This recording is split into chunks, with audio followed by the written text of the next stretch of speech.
At this time, I'll call the July Board of Commissioners to order. And at this time, we'll do our invocation and the pledge. Jerry will do the invocation, and Randy will do the pledge. Let us pray. Eternal God, our Father, we are grateful and thankful for just another moment in time. We thank you for allowing us to assemble here one more time. And Father, we just ask through the inspiration of your Holy Spirit to lead us and guide us in the right direction as we do the business of your people. In Jesus' name we pray. Amen. Amen. Please place the flag. I pledge allegiance to the flag of the United States of America and to the republic for which it stands, one nation, under God, indivisible, with liberty and justice for all.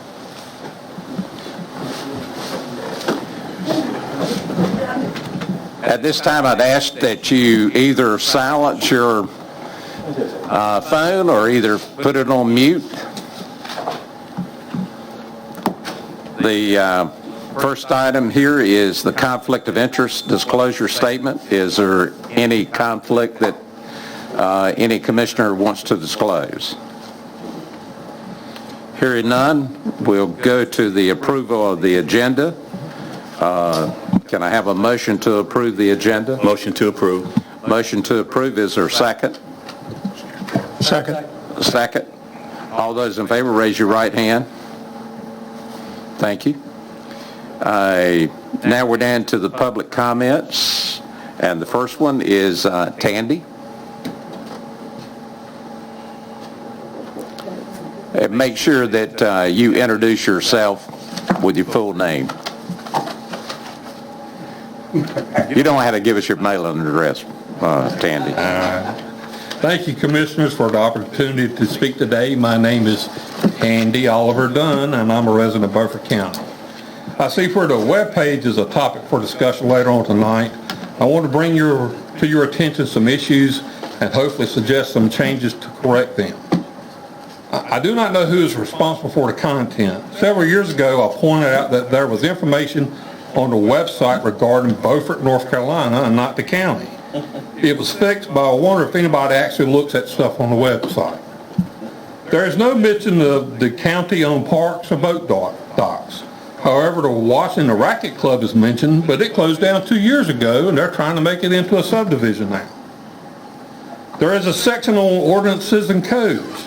The codes has a file of county ordinances that are published in a book. One of them says that hunting bear in Beaufort County is not allowed. The North Carolina Wildlife Commission says otherwise. Under this ordinance section, it does not appear to have been updated, and things like the solar power panel ordinance is not listed there. It is just in the previously mentioned code book, but that is out of date. This is just a small example of inaccurate or incorrect information. When you go to the web page about the upcoming agendas, you start in August of 2013, have to scroll all the way down to the bottom of the page to get to the current agenda. Same for board minutes. You start in July 1989 and have to scroll all the way down to the bottom of the page to get to current minutes. Can we please list them with the current items at the top of the page and maybe make a folder for each year? There is a planning board, but there is no list of whom the members are. Is this a secret? Please list all boards and their members. As a county, we need to do everything we can to encourage growth and economic development. Transparency is very important. Please have whomever is updating the county's webpage to go in and fix the issues. Thank you. Thank you. Dawn?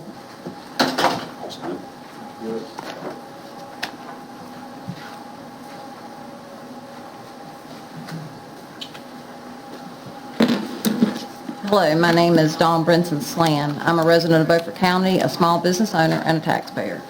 While this is not a school board meeting, it is a meeting to discuss issues that affect Beaufort County citizens and how taxpayer dollars are spent. For those of you that have school-aged children, are you aware that as of right now, your children will be starting school wearing masks? According to the governor's office, and I quote from an email I received, most K through 12 students are either not yet vaccinated or not eligible to be vaccinated Only students 12 years and older are eligible. For this reason, schools are required through Executive Order 220 to continue to follow the requirements in the Strong School NC Toolkit.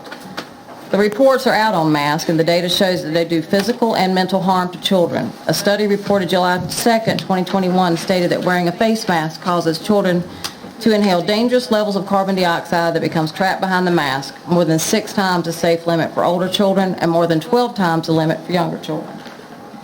As of this past weekend, I read that the North Carolina House K-12 Education Committee passed a bill in which the state would leave it up to the school systems to decide how they will proceed with requiring students to wear a mask. That bill is supposed to be heard on the House floor later this week. But what if it doesn't pass? Are we going to allow our children to wear masks and continue to put them in harm's way? Are you also aware that North Carolina is one of 5 states in the nation that apply the mature minor doctrine, meaning there is no specific age cutoff, but providers have discretion to decide if a minor possesses the maturity to consent for themselves. In other words, without parental consent. I was able to find out that the vaccination plans for NC Public Schools were left up to the local school systems. From the email I received, the gentleman stated the decision to offer vaccine opportunities to eligible students is made by the local school district or charter school, and that there are state and local resources available to support those efforts. Several school districts this spring did offer opportunities for 16 to 18-year-old students to get the Pfizer vaccine either through vaccine clinics on campus or by providing transportation to off-campus clinics. DHHS will continue to offer assistance to local school districts and charter schools in identifying potential vaccine providers if they wish to offer a vaccine clinic to eligible students. When I requested information on the plans for Beaufort County schools, the response was BCS does not have a designated on-site vaccination plan for students. We will continue to partner with the Beaufort County Health Department upon request to support their continued efforts to vaccinate the citizens of Beaufort County. The reports are also out on the vaccine, and we do not yet know the potential for deadly or lifelong consequences from taking this unapproved vaccine. We do know that there have been deaths, severe heart issues, long-lasting side effects, and potential sterilization for both children and adults that have been vaccinated. It is one thing for adults to make a personal decision to take an unapproved vaccine. It is a completely different situation when unapproved vaccines can be given to children for a virus that has greater than 99% recovery rate without parental consent. With this current situation in Beaufort County in limbo, I'm asking this committee to consider that these taxpayer funds are being used by the school system to enforce the mask mandates and potentially to provide for vaccination of students ages 12 to 17 without parental consent. We already know that students have left the school because parents want to protect their children. I am requesting that the Beaufort County Commissioners get a complete understanding of the plans for the Beaufort County schools and that the budget be revisited and amended to not provide for the mask mandates or the vaccine clinics. Thank you. Thank you. At this time, we'll open up the comments for the American Rescue Plan Act funds, and Sally, you're first.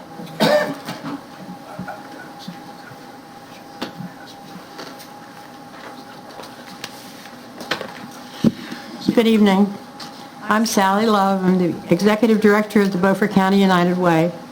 I'm chairperson of the Beaufort County Housing Committee for Region 12, and I'm the co-chair of the Homeless Housing Task Force for BC 360. My request today is that you please consider, when you are making your decisions about the American Rescue Plan, that you consider funding for emergency temporary housing for homeless people into motels. Several times a week in Beaufort County, men, women, some with children, and families experience immediate, unexpected homelessness. There are many reasons for this to happen, which we don't have time to really talk about here, but it happens. And the first step in the county and in our county to help this would be to get them to a safe place so that they're not in their cars or out on the street somewhere. The way it would work is that the homeless person would call a dedicated number.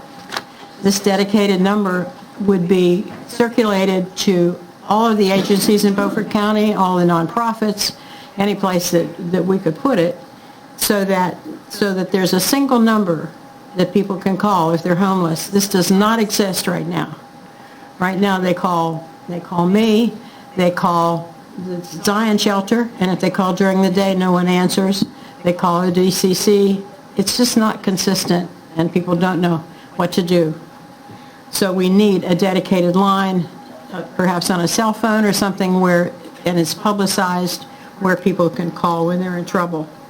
The phone worker that would answer this line would be a crisis intervention trained worker.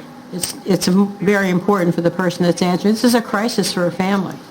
It's a desperate time. They need to be trained in crisis intervention, and they will do that first step of the prevention, diversion, screening that we do when we have a homeless person, to find out whether or not they have another option besides a motel.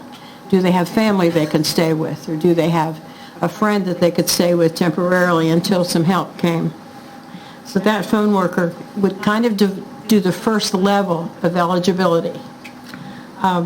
If they are eligible, and of course, you know, if you say, I have a free motel room, you're liable to get a lot of phone calls, so we want to eliminate that possibility by screening them at that point.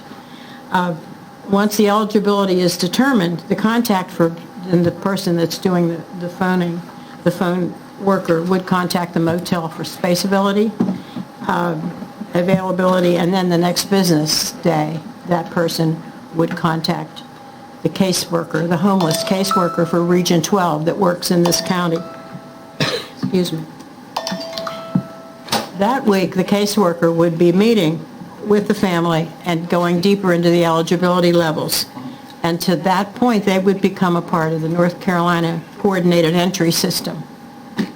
So that puts them into the system, and from there on, they are interviewed, and goals are set, and whatever they need to be training or whatever process it takes to get them out of homelessness and back into safety again is handled through that system. And that coordinated entry case conferencing meeting happens every Wednesday. So the fastest anybody could get any help here or anywhere is more than a week. It's more like 10 days between the time, especially if they come on a weekend. The average motel stay is at least a week, and taking into consideration everything, including availability of housing. In 2020, the Zion Shelter, between January and September, spent $13,000 housing 188 people, men mostly, in local motels. The average cost per night was $70. In September, they ran out of funds. And now nobody has any funds for motel. If you would convert that $13,000 cost into a year, that would be $17,400 for 2 nights in a motel. And I'm sure you know that in July 31st, the eviction moratorium is going to stop, probably.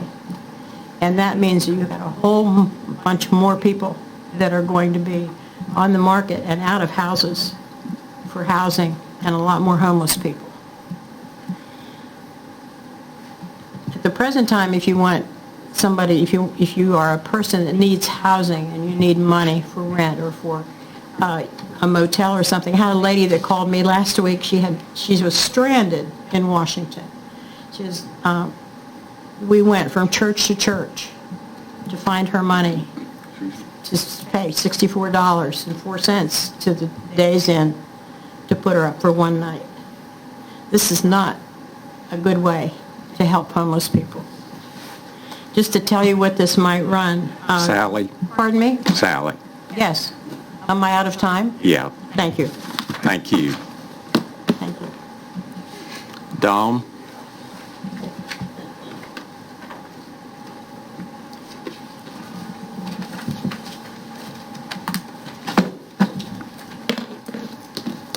Hello, my name is Dawn Brinson Slan. I'm a resident of Beaufort County, a small business owner, and a taxpayer. I fully support the use of funds from the American Rescue Plan to be used in a way that benefits the taxpayers of Beaufort County and the county as a whole. There have been meetings held in 3 volunteer fire stations across the county to ensure the people of Beaufort County had an opportunity to provide input with their ideas on how the money should be spent. In addition to broadband in the remote parts of the county, the other ideas included solid waste, mega site, recycling, county library, and stormwater management. Throughout this idea-gathering timeframe, the overwhelming input from the community and individuals that have attended this meeting to provide input seems to be for broadband. While broadband is important, there is one other idea that deserves thoughtful consideration, and that is our volunteer fire departments. One of the ideas discussed was to provide funds to the volunteer fire departments that lost their main revenue streams, fundraisers. These local stations manned by volunteers are expected to be available when someone dials 911 and needs their help. As I understand it, the amount of money required to keep them up and running is dependent for the most part on donations from the community and annual fundraisers. As a direct result of COVID restrictions, these stations were not able to hold their annual fundraisers and therefore find themselves in a deficit to cover necessary expenses like equipment, vehicles, etc. I do not know how much longer this debate and collection of ideas will continue, but I would expect that there would be a decision relatively soon.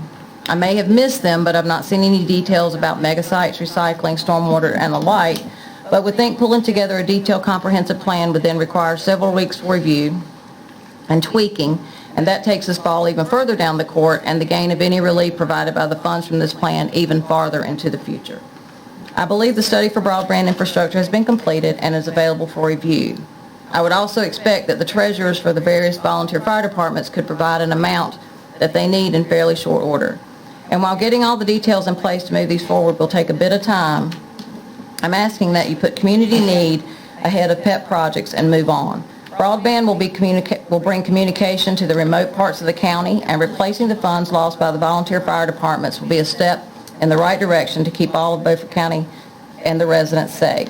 Every taxpayer in Beaufort County will benefit from the revenue realized from improved and up-to-date communication and helping those that volunteer their time to keep us safe. Thank you. Thank you.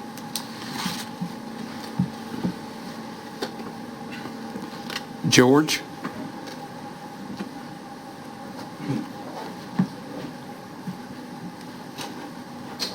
Three minutes. Frank, it sounds like you know me. You talk fast. I'm an old telco guy, way back. Michigan Bell, Southern Bell, Wilmington, Southern Bell, and Raleigh. I handled state government for Southern Bell and AT&T and data communication circuits. My neighbor is a telephone engineer who moved here a year ago from Ohio. He is desperate for broadband. He has what I thought was the best satellite provider, and he's very unhappy with it, and he's thinking of getting rid of that. Now, that being said, I'm going to talk about our big telephone provider here, CenturyLink, and I cannot speak for them. I can't speak for AT&T. These are my opinions. They want out. Copper wire or rainbow wire is labor-intensive business.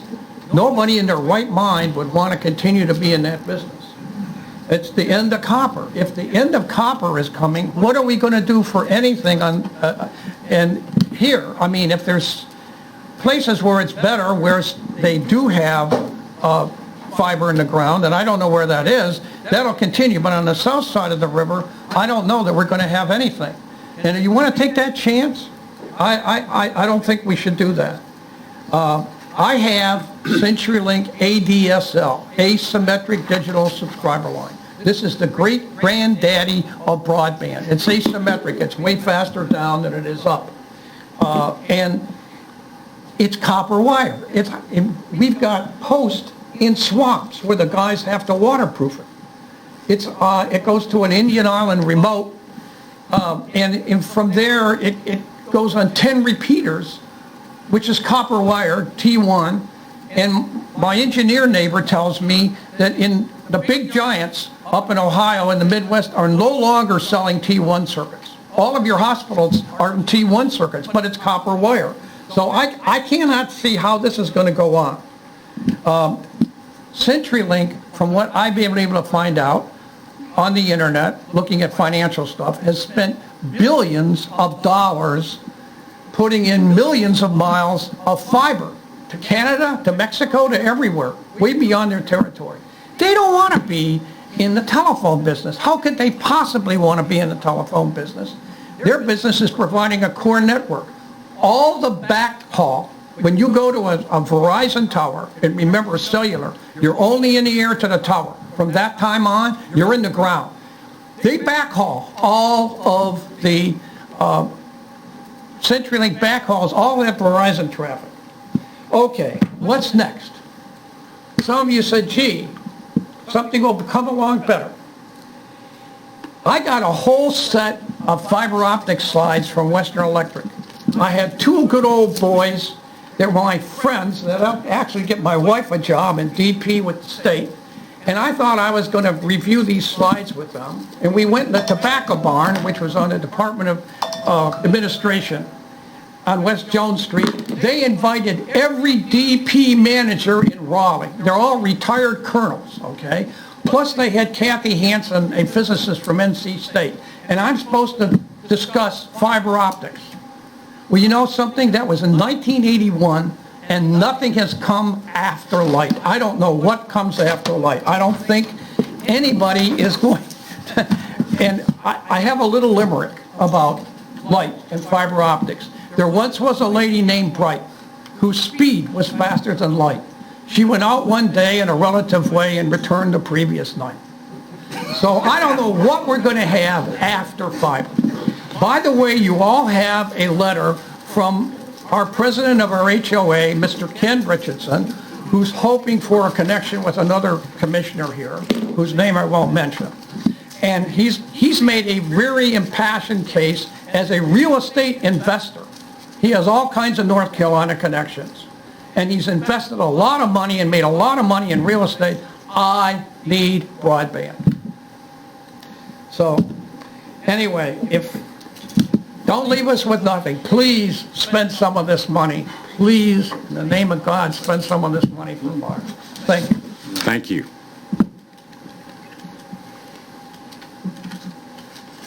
The next item is the legislative updates, and we have Representative Keith Kidwell with us.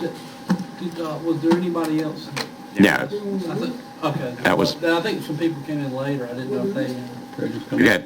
I got the list. Okay. George was the last one. Okay, she came in later, so I didn't know. Still at the end. If anybody can speak that wants to speak, they don't have to sign up to speak. They still have to go through the chairman. Yeah, but they don't have to sign up to speak. Good evening, gentlemen. Good evening. Happy 4th to you. I'm just going to dig right into this. 3 minutes is a short amount of time for a woman if you haven't figured that one out yet. So I'm going to ramble as quickly as I can, give you everything in a nutshell, and maybe we can make it to the agenda for the next meeting, and I can give more information where you can ask questions about the details of everything and get the nitty-gritty on all of it. I am actually a resident of Beaufort County. My proposal for a portion of funds available for discussion is the establishment of a renewable reality technology park in Beaufort County. The park would have its own renewable energy grid, which would share power between businesses.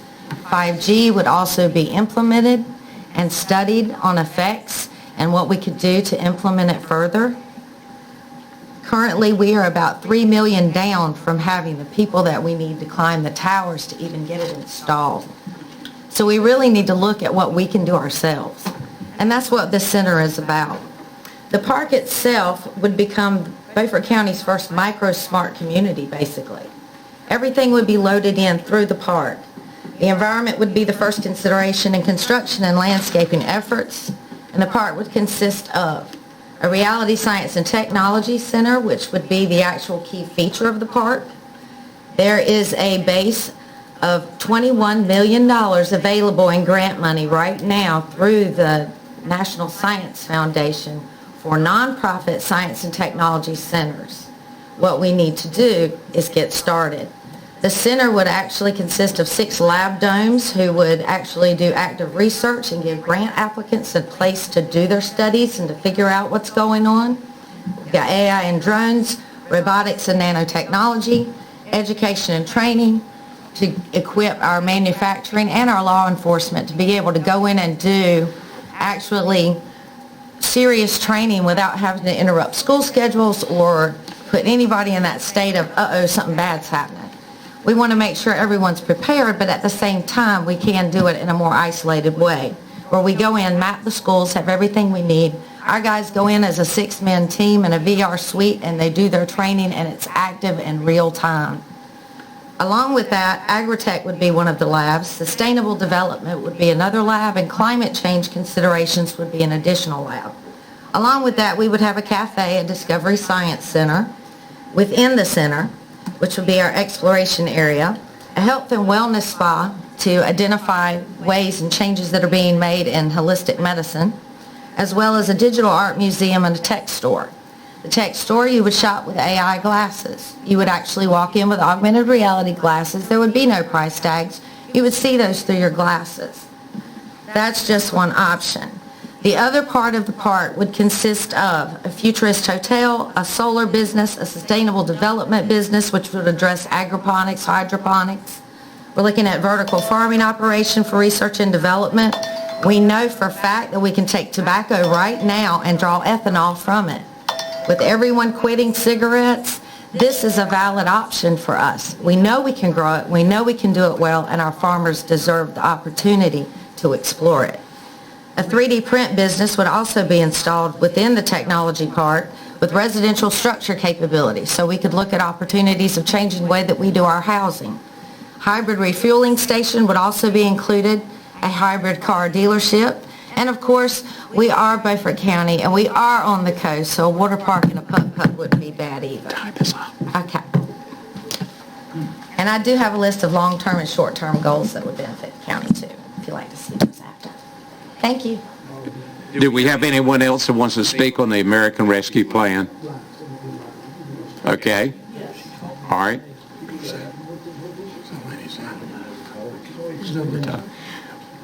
Would you mind giving us your name for the minutes? Oh, Stacy Moore. Thank you.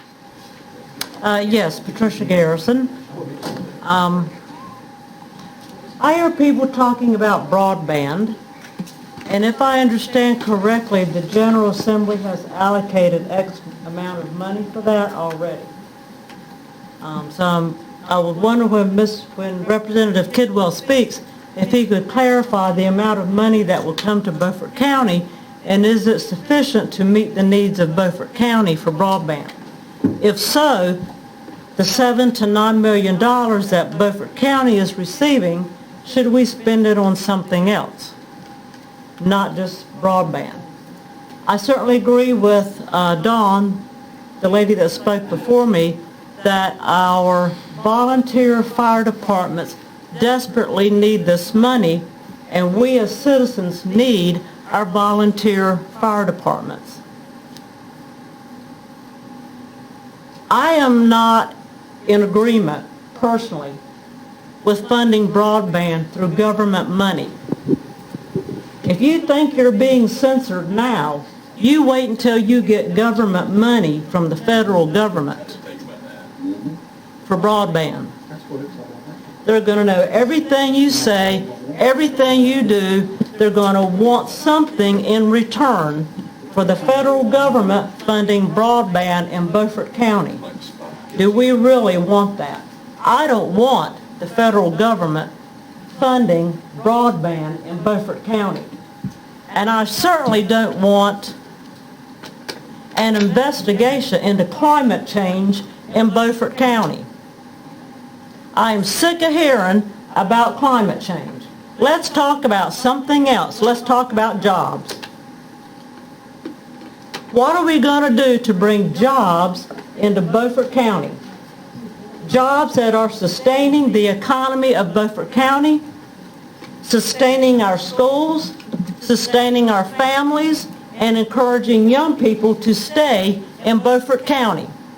We need jobs. People do not need to be sitting at home watching TV and playing games on their phone. We need jobs. And if $7 to $9 million in Beaufort County can provide jobs, then that's what we need to concentrate on, if that money can be allocated for such. Going back to broadband, I know in my area, what's now called River Street, was Tri-County, has spent millions of dollars of their own monies, their own resources, their own manpower to provide a service in our area. If we receive federal dollars, does that mean that any company can come into Beaufort County, bid on a job, and outbid Tri-County? Probably Commissioner Waters could better speak to that than any of us.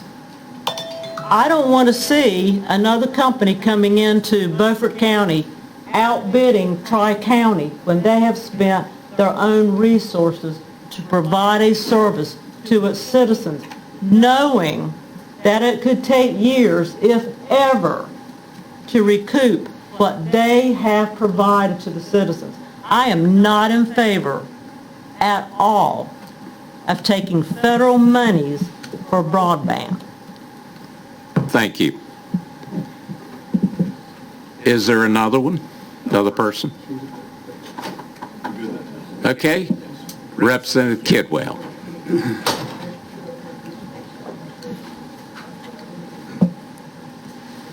Thank you, Mr. Chairman, Commissioners, for allowing me here this evening, and happy 4th of July, even though it's a couple days late. One of my favorite holidays, mainly, I guess, because I got married on that day. So, Happy anniversary. But, thank you. Yeah, 40 years this year. Going to address a lot of the concerns that the people here today have in reference to jobs, broadband, infrastructure, the federal dollars, how all that works. So, first of all, Patricia, if you think the federal government doesn't know what you're doing already, if you got one of these, everybody knows what you're doing, because I can sit there and think of something, open my phone up, and the next thing I know, I'm getting an advertisement on that particular thing I was just thinking of. I don't know how they do that, but they do it. So, and I know pretty much everybody's experienced that type of an effect. So, the only way you're going to do that is get off grid totally. So, I don't see that happening. So let's talk about broadband and infrastructure and jobs for Beaufort County. We've been working, I say we, most of me, our senator from the South, Norm Sanderson, has been helpful to me in trying to get some money into the budget. We have $750 million that's been allocated to broadband through COVID money. It's COVID relief money, so it is federal money.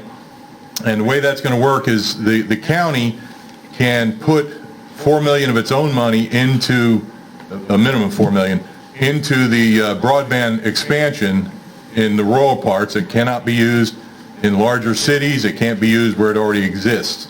It has to be new, and I believe it has to be fiber optic to bring it in. But that $4 million has to be matched by the county. It also has to be matched by the vendors. So whether that's going to be Suddenlink, CenturyLink, whoever it might be, those groups would have to come together and match that money. So that gives you $12 million to bring broadband expansion just if we went to 4, 4, and 4. Now, if the county actually uses, my understanding, I heard the number $7 million floated in here, and I've also seen some plans where they said they can basically complete the infrastructure for all of Beaufort County for as little as $16 million. Now, I have seen numbers as high as $95 million from some other vendors, okay? So I guess it's going to depend on who actually does it. But if you're all going to put in the $7 million, and then you get another $8 million, 4 from the vendors and 4 from the federal COVID relief, that's going to pretty well give you a good setup for your broadband infrastructure in Beaufort County. That should pretty much fill out everything that you're going to need, all right? Why? Somebody said real estate. People are leaving the big cities in droves. Big businesses, matter of fact, I just got off the phone with the Internal Revenue Service, a gentleman in Cincinnati. He's not been in an IRS building in over a year. And they're negotiating right now to never go back into one of the buildings. Okay? A lot of your banks are doing that, your insurance companies, people are working from home. It's cheaper for the businesses, and they figured that out. Didn't take them long. Knew it wasn't gonna. As soon as it started happening. The face of the United States is going to change from that. We're seeing already a mass exodus from the large cities coming into places like Beaufort County. Where they're not going to land is in the cities and towns that don't have true broadband, because they can't work from there. I know a guy that bought some property, Long Point Landing, with all the intents of working from home. He's from Richmond, ended up having to go back to Richmond all week long, not spending his time in Beaufort County, not spending his money in Beaufort County, because we don't have true broadband down in that area of the county. We're not going to see the people that are going to want to relocate to Long Point, to Edward, to Aurora, to Bath, to Bellhaven, if we don't have broadband in those areas. That's going to help us with jobs. Let's talk a little bit about that. We're looking at many projects to bring into and expand in Beaufort County. Millions of dollars.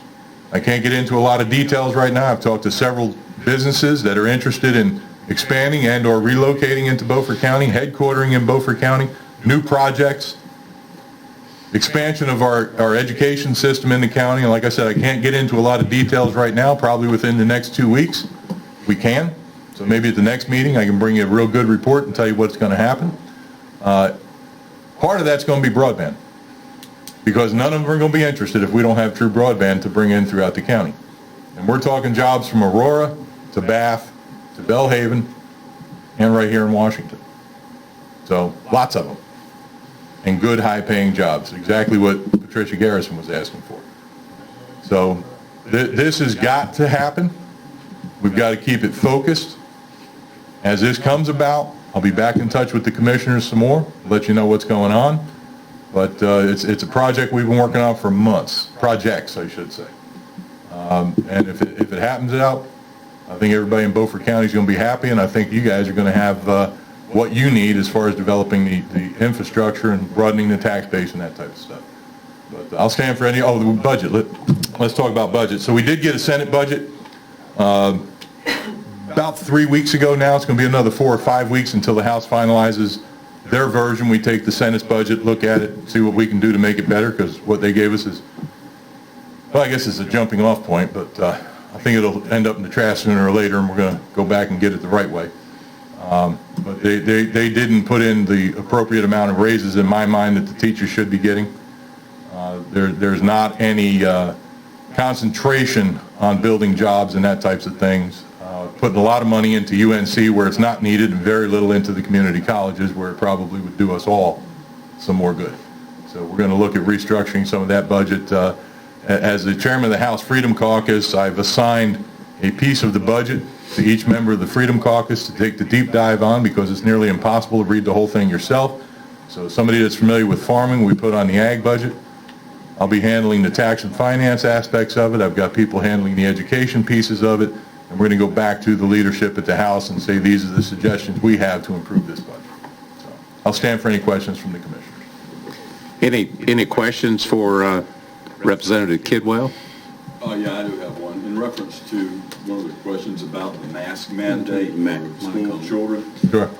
Stan. Yeah, sorry. In reference to the mask mandate for school children, I did speak with the superintendent, and he's not aware of such at this point. Is that going to be something that's going to be initiated in the fall? Have you heard? So the governor does have a mask mandate at this time for your education system. The local school boards have some latitude in that. So if you look up I think it was Harnett County, at their last monthly meeting, their school board made a universal decision. I believe it was their school board. Unanimous. They would not allow the children to wear masks in school in the fall. Okay. All right, that they would not have that as a requirement. So now, if the parent wants to send them that way, yeah. To my understanding, it is a school board, Mr. Commissioner. I would suggest that the county commissioners and the school board maybe get together on that and see which way you all want to go with it here. Yeah. I can tell you from my perspective what I hear, and I'm hearing from 80,000 people roughly, well, more than that, but if I just count my district, parents don't want their kids wearing masks. The CDC says children should not wear masks. The science is there that it doesn't help, and that the children, number one, they don't catch COVID like the adults do. If they do, it's generally they're asymptomatic, almost universally asymptomatic, and they're not spreaders. So they're not spreading it out there. And these are not my ideas. These come from the CDC and the WHO. Okay, I've read all their information. Every time a report comes out, it drops straight into my email. I dig into it and find out what's going on. And why we have a mask mandate for anybody under the age of 17 is beyond me. And could I ask one more question? Certainly. In reference to the vaccine edict that the governor could be enforcing, which he really doesn't have statutory right to do, as you well know. Agreed. I think you proffered that at the General Assembly. Is that going to be a school board decision too at this point? So the requirement of vaccines is currently a school board decision. Yeah. So that's something, again, you want to get with the school boards. Let me offer this. the mask mandates, the vaccine mandates, and somebody mentioned the opportunity that a child at the age of 16 can go in and authorize their own vaccine. I have submitted legislation against all of those. I think it's a parental decision when the child's under 18. We should never have a situation where any government, I challenge you, don't try and stick a needle in one of my kids' arms. Okay? It's not going to end pretty, I can tell you that right now. I don't care what the law says. There's the law and there's the moral law. Yeah. Okay? As far as the masks go, I've introduced legislation that says that the government cannot mandate masks. Now, if a business wants to mandate masks, that's their private property. Now, I've had people walk into my business and have foul language on their shirt, and I asked them to leave, and they said, what about my free speech? I said, that ended at the driveway. This is my property, and I can mandate what you don't do or don't wear, just like I do with my staff. I can tell my staff, I even, restrict certain piercings and things of that nature so that, people don't have the big hoops that, just, I don't know what they call them, gauges or whatever, where their ears are hanging down onto their shoulders and things like this, which, if they like that, that's fine, but they're not getting hired in my office. And that should be my prerogative. Now, the moment I pass legislation that says the government can mandate you can't force somebody to have a mask, well, then can they also mandate that I can't throw somebody out for having a shirt on that is inappropriate, or that I can't have my staff dress in a certain manner that's appropriate for what they do? So, I find that, you almost have to be like King Solomon and splitting the baby on that one. It's a tough call. But at this point, I've not seen legislation that tells me that we can or should do that. I think constitutionally we should stay away from that. The vaccine's a personal choice, but giving it to my children, that's a parental choice. So. Thank you. Hey, one more thing on the side. Representative Kidwell. Thank you, Commissioner. Thank you. Start sending me some press releases. I'm not getting them. Not getting them. Just tell you. I know we fought this battle before. I'm going to start sending them to you in the snail mail, maybe. I don't know. Somehow I can't get them to you. You get them to me. Yeah, I got two different ways. I'll email you and give them both. Right. Give you both emails. Thank you. Thank you. Anyone else? Thank you very much. Good. Thank you, Commissioners. Appreciate it. Next item is the consent agenda. Item number 5 is being pulled for additional information. That's item number 5, the petition to close a public road. Motion to approve. Got a motion to approve. Is there a second? Okay. All those in favor, raise your right hand. Those opposed? Thank you. Items for presentation, down to the Health Department, and Jim, you're up.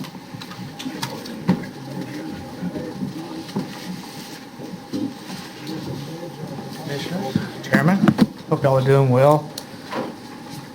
I want to say that today is 470 days since our first case in Beaufort County, so we've been doing this for a long time. Health Department, we've gotten our services back to about 95% of the pre-COVID level, so we're starting to focus a lot on some of the other issues in the county, and behind me will be our SOX report, which will kind of show you some of those issues that we're addressing.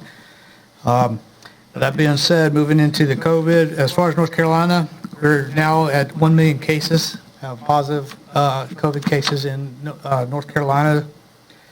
And we continue to see a good trend in most of the data, good towards hospitalizations, towards the number of cases and positivity rates. So those are all trending in the right direction. As far as Beaufort County, I say that we're at 4,741 cases that have come to our attention. 5.5% of those have been hospitalized at some time, and 2.2% of those people passed. Right now we have about 32 active cases that we're following, and we have nobody in the hospital at this time. A couple of data points that I've started putting on here is the number of reinfections. So the number of people that got positive after they had COVID at some time. That number has been 7 cases so far in Beaufort County. And I've had 1 person that's tested positive after being completely vaccinated.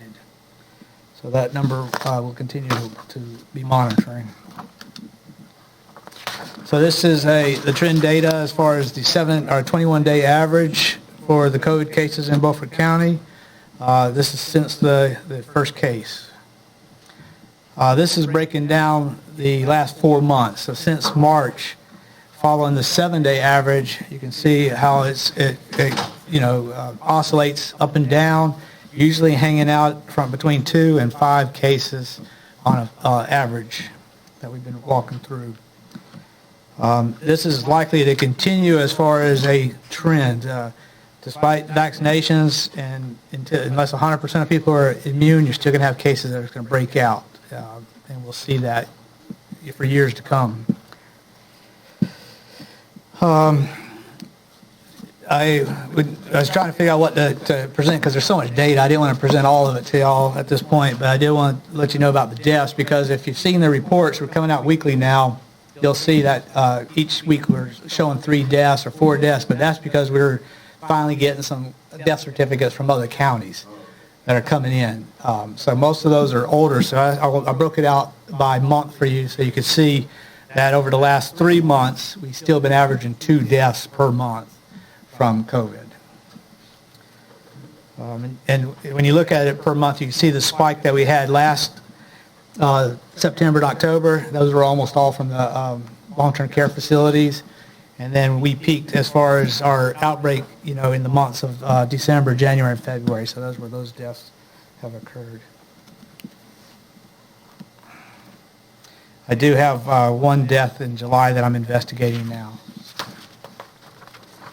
So looking at the deaths in the number per age group, you can see that the most of the cases are 65 to 74, 75 to 84, and then the majority in 85, not majority, but even more in 85 plus. So those are the highest that are impacted. This graph is, what I've done is I've taken those numbers and I've calculated out the death rates for each of the age groups. So you can see how age is a major factor in the deaths that we've had in Beaufort County. So for example, if you took the 65 to 74 column, for every 1,000 people in that age group in Beaufort County, we had 4 people die for each 1,000. And then you can see that for the 75 to 84, it's 8 per 1,000, and for the 85 plus, it's 13.4 per 1,000.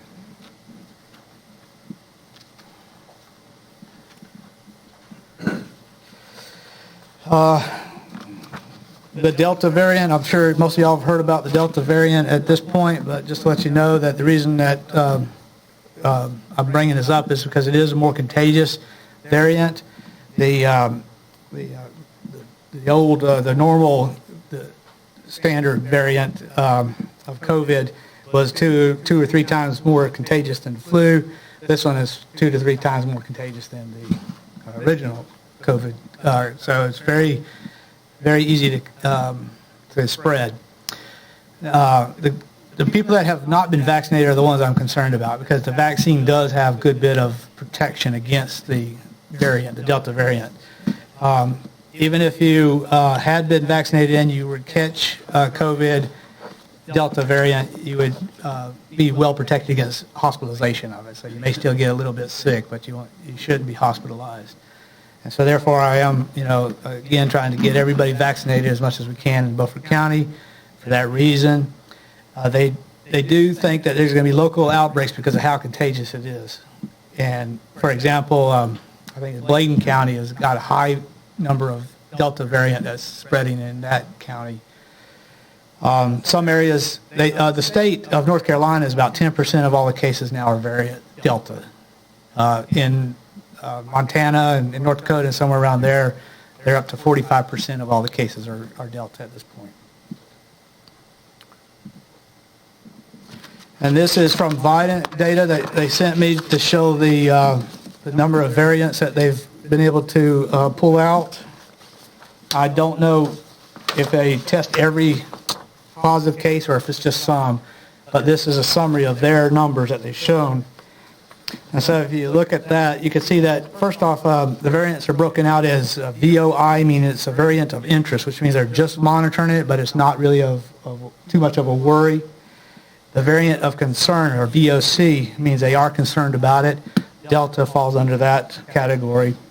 And then there's a variant of high concern, which we don't have any that we've singled out in North Carolina yet.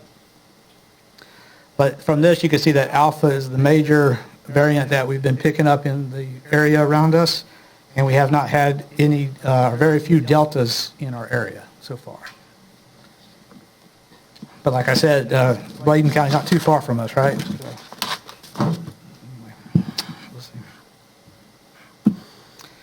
As far as testing, so far, we've done over 44,000 tests by us and Vidant and our partners in Beaufort County. And right now, though, we're doing about 200 per week. So we've gotten down to about 200 tests per week that we're conducting. And right now, we're at 5% positivity rate, which is down. I want to stay below 5 if possible.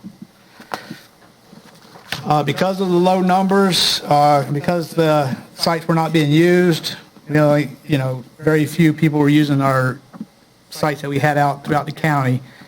So we've decided to remove those, and we've increased testing at the health department by 45 minutes, so there's more of a window.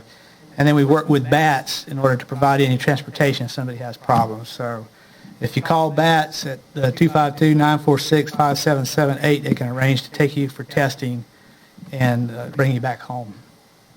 Also, reminder that most of your health clinics are also doing the testing. It's still free at the health department. As far as vaccinations go, 2 weeks ago, we did about 200 first doses of the vaccines, and about 200 second doses are Johnson & Johnson. So when you do the second shot or the Johnson & Johnson, that's when you're considered completely vaccinated. So you can see the numbers have gone down since the April time frame, stayed pretty steady around the 200 or 300 per week numbers. Same is shown in the state. And by the way, the lottery for this did not really, it was a modest increase in the number of people that were getting vaccinated.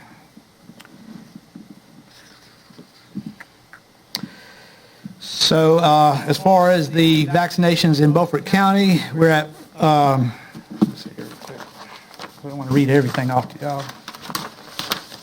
We are at 43.9% of our total residents that have been vaccinated. That's 20,691 vaccinations done. My goal is 50%, so I need about 3,000 more people to get to that goal of 50% of all residents vaccinated. However, with 65 and older, we're at 84.5%. That is my big area of concern and continues to be. And then as far as the children, 12 to 17-year-olds, we've done about 10% of the residents, both in that age group. So this shows how we compare to the other counties around us. We're at, like I mentioned earlier, at 44% vaccinated. State average is around 46%, but in our area, we're one of the higher performing counties. Some other vaccine information to pass on. We do have available Moderna, Pfizer, and Johnson & Johnson at the health department, and we do the vaccine every Wednesday. I think I got the wrong dates. Is it Wednesday and Thursday? Okay, Wednesday and Thursday from 12 to 2 o'clock. So you can go on the website at the health department, or you can call the 252-940-6150 number and make an appointment. And we have plenty of slots available for anybody that needs it.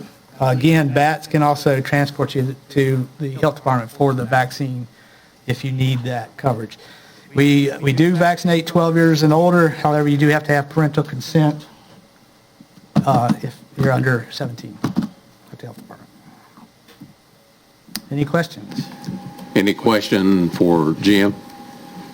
Go ahead.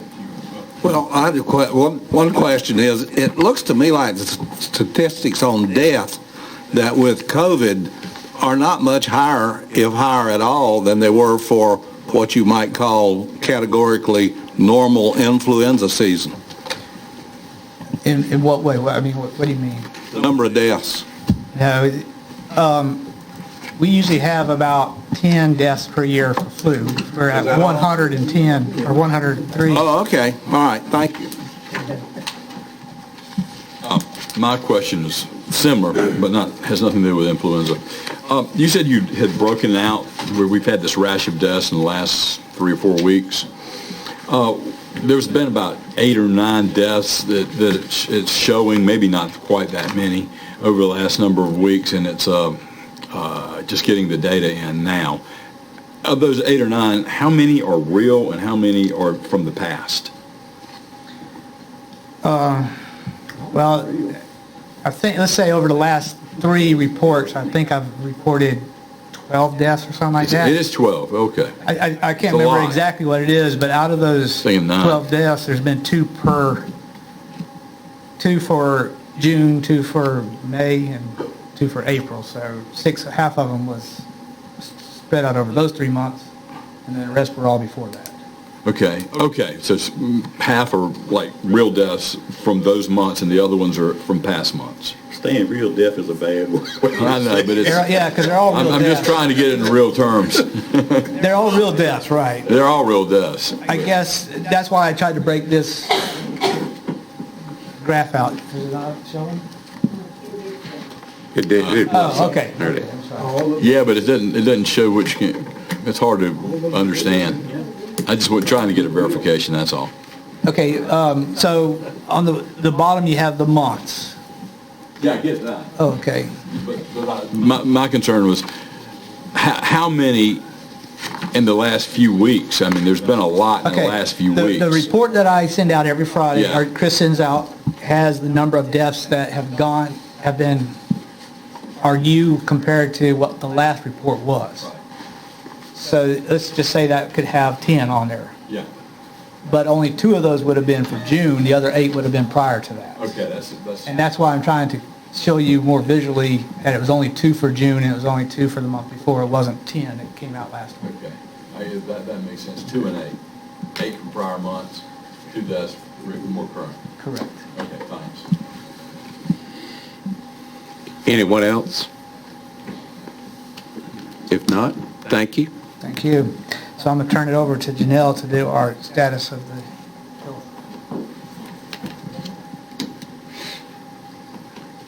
Good evening. And I don't even have a PowerPoint, so y'all just got to listen to me tonight. But you do have a report. It's our 2020 stocks report in front of you. And if anybody else would like it, it's also on our website under reports. They can download it at any time.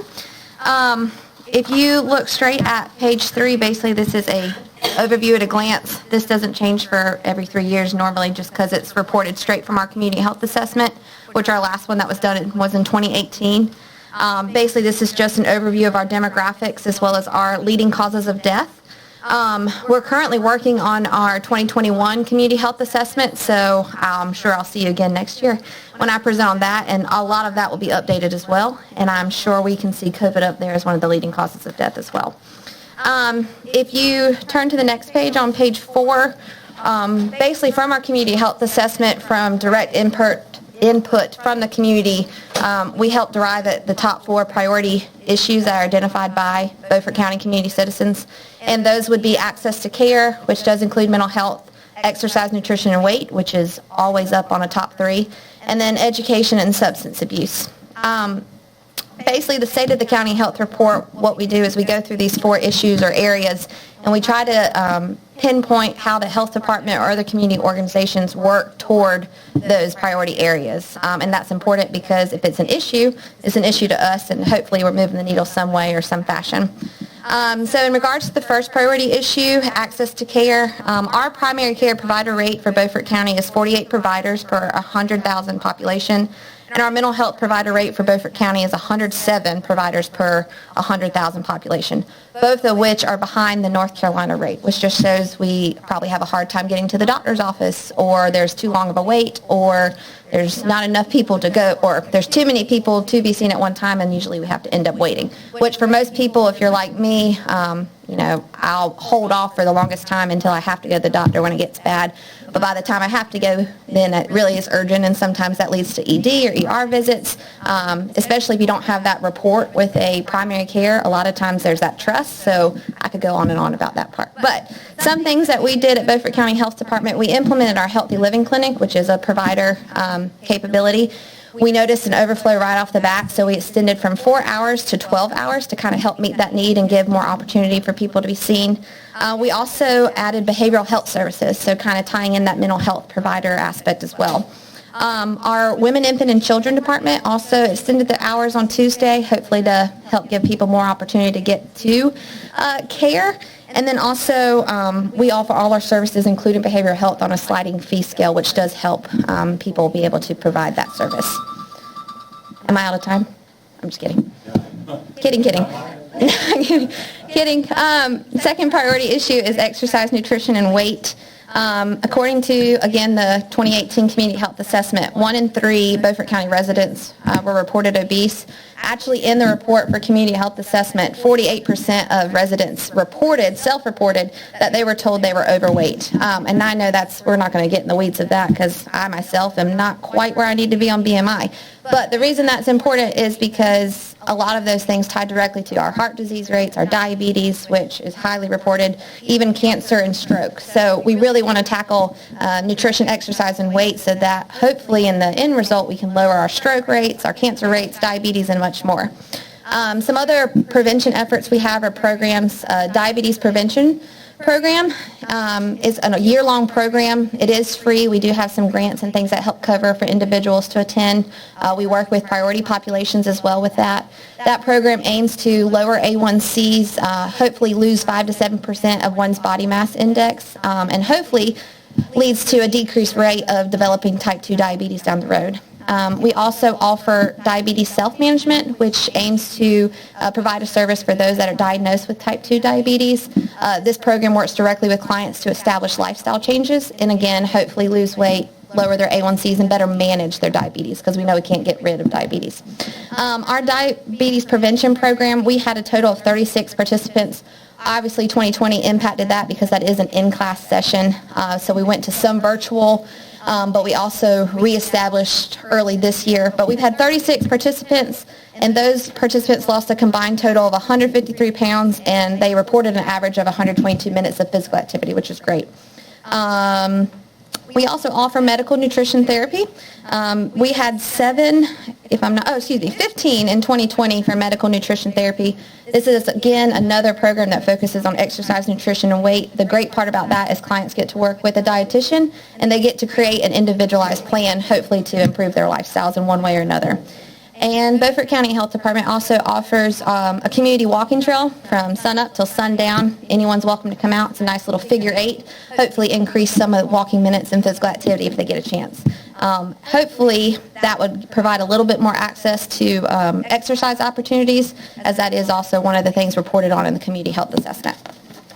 On page 6, we focused on priority issue education. Obviously, I'm not a school teacher, but there is a tie, as they say, in between graduating from high school in regards to leading to lower rates of health problems as well as reduced risk for incarceration. So education was a big thing that came out of 2018 health assessment. Though we don't, I'm not an educator with Beaufort County Schools, we do have a program that we've been able to implement within Beaufort County Schools, 9th grade health classes, and she teaches our Reducing the Risk program, which talks about sexual health, reducing the risk for STDs, HIV, and other things.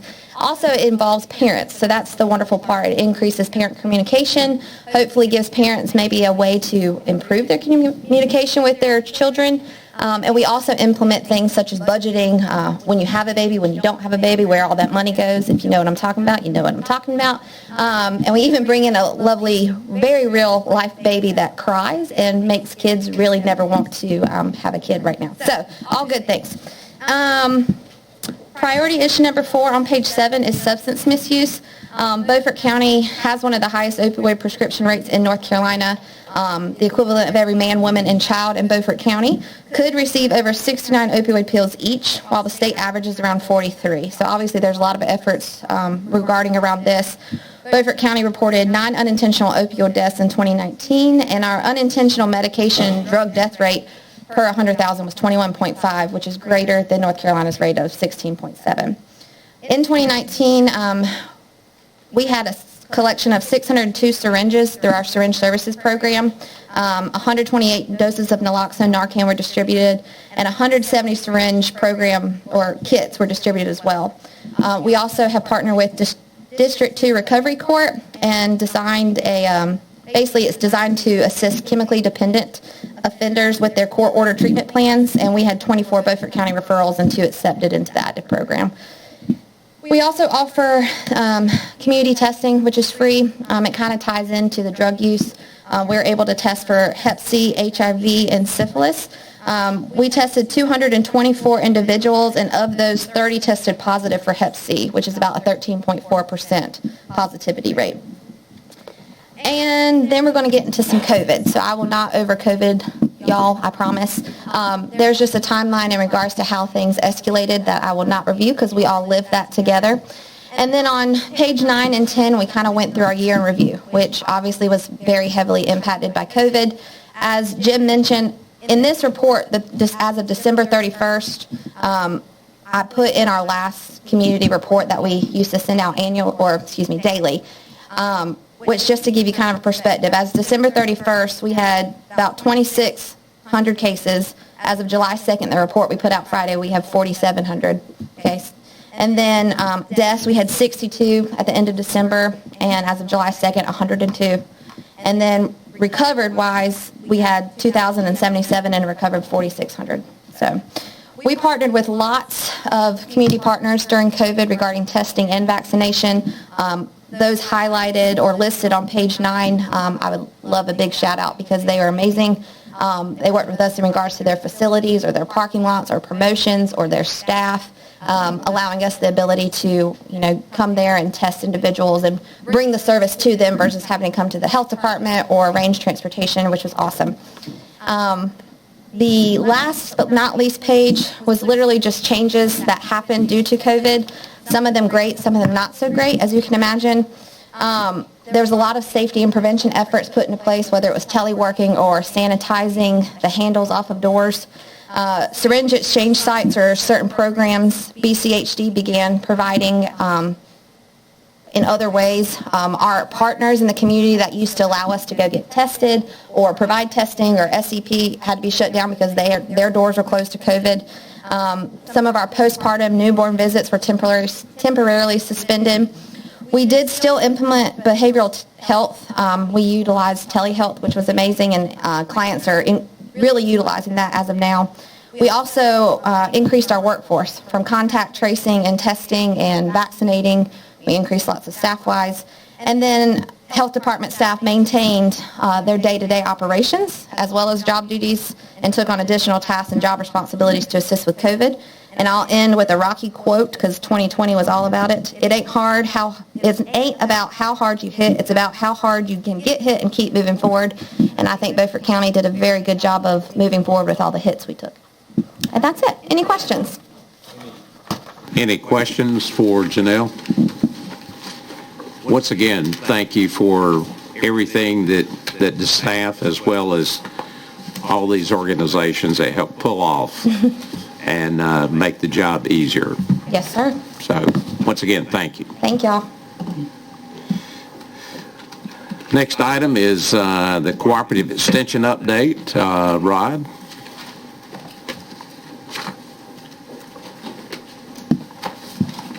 All right, I want to thank y'all for having me. One of my goals, and I'm going to be brief because I think my voice is going out on me. I want to catch y'all back up on time, but one of the purposes for me coming is to come occasionally, maybe every quarter, and give an update. I think we've been a little lax communicating some of the things that we do as a department here in the county.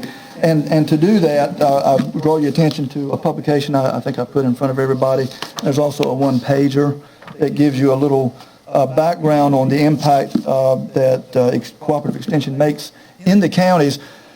And before you call me, Commissioner Booth, and tell me that NCA&T State University, our partner in cooperative extension, probably has something like this, I will dig it out and find it. And if I find it, I will make sure to get it to you, I promise. I knew it. I was going to cut you off before you could. Yeah. The one thing I do want to draw your attention to in the book on page 3, and it's also on the handout here, a study was done a few years ago looking at the impact of cooperative extension, looking at the dollars that are invested through the government, either state or county government and federal even. The study found a 27-to-1 return on investment, which is substantial. We're an educational entity, and obviously the work that we do hopefully goes out to stimulate economic growth and other things. And so I think for the amount of money that you're putting into cooperative extension in this county, coupled with 50% of our salaries that are paid on the state level, that money coming right into this county is a huge impact and a huge number for you. And I think that's something that we should highlight more. But moving on, I wanted to take the opportunity to start coming and talking a little bit about our 3 program areas: agriculture, 4-H youth development, and then family and consumer sciences. Those last 2 will come at a later date. Over time, we'll come back and talk about those programs. I want to talk about agriculture quickly this morning or this evening. And I think to do that, I need to make sure everybody understands just what agriculture means to this county. This other sheet that I gave you is not like mine all marked up, but it has just a table there on a white sheet of paper. If you look at that chart, and looking at the center of that chart towards the right, you'll see 3 columns there: crops, livestock, and cash receipts. A cursory review of that information will show you pretty quickly that agriculture is big for Beaufort County. We are a big agricultural county in the state, but our contribution is mainly in the production of row crops. Corn, soybeans, we typically will rank first or second in the state in terms of bushels of those crops produced. If you move on down and look at wheat, we're not a big player anymore with weather changes. We've seen some impacts that have hampered our production, but there was a time when we were in the top 10, maybe even the top 5 in small grain production as well. We still raise some tobacco in the county, although those acres have dwindled down with the changes in the way that's produced, but we still have 4 producers growing tobacco. Cotton production, it remains, we're usually around the top 10 in terms of cotton production as well. So if you move on down and look at the livestock numbers, you'll see that those numbers aren't nearly as big as what they would be for other counties. We're a crop producing county. A lot of the crops we produce, especially the grain crops and soybeans, go to feed the animals down in Duplin County and Sampson County, where the hog production and the poultry production is centered now. That's just with changes over time that's developed. But if you take those numbers for the sale of what animals we have and then also the crop production, you'll see pretty quickly that 108, 110 million, I've seen as much as 120 million from the sale of those crops going back into the local county economy. Those dollars, most economists will tell you, will turn over 7 or 8 times, 6 or 7 times in the county, and those are tremendous impacts for other businesses. And this doesn't include the cotton gin, the granary, the suppliers who give us the agricultural inputs. There's a lot more money there as well to be accounted for. But this is just the farm gate and the farmers that are producing this economic impact. Go back to the left side of this chart, from the center back to the left. You'll see the Census of Agriculture numbers for 2017. The acreage totals in here are pretty accurate. But when you see the second line, number of farms, 310, I don't think that's an accurate number. I don't know how I don't know what the parameters are when they assess the number of farmers we have in the county. I can tell you that I know all of them practically now. Over 20-some years, I know all of them. And as I've made a chart and looked through the number of farmers we have, I can tell you we're around 102 to 103 farms in the county. Farms. Quote unquote. That could be a single farmer. That could be a husband and wife who farm together. Sometimes it's a whole family, sons, daughters involved in the operation. But usually, roughly around 102 to 103 of those. There are a few people who are not in this list that live in the county, but they farm in an adjacent county. They just happen to reside here. I don't include them in this number. There are maybe 10 or 15 farmers that reside outside of Beaufort County, but actually farm land in the county. I didn't include them in this number. But around 102 farmers, if you total up the sons, the daughters, the wives, everybody who was involved in financial decision-making, agronomic decision-making on these farms, come up with around 170 people. Couple that with the 50 to 75 more that work on these farms, I'm around 250, 275 people who work on farms in this county who derive their income from farms. I think that's a major thing to point out, and to know that these farmers and these families are being sustained by agriculture in the county. I'll end with just a few things that I have to work with when I work with farmers in the county, in the area that I work with. There's 3 or 4, really more issues, but I highlight these. I don't like the word climate change either. Weather extremes to me is a better example, but if you talk to any farmer in this county and in eastern North Carolina, they're going to tell you quickly that we get more rain today, more intense rain, more extreme rainfall than we got 10 years ago, 20 years ago. Something's changing. Whatever that is, there's something going on.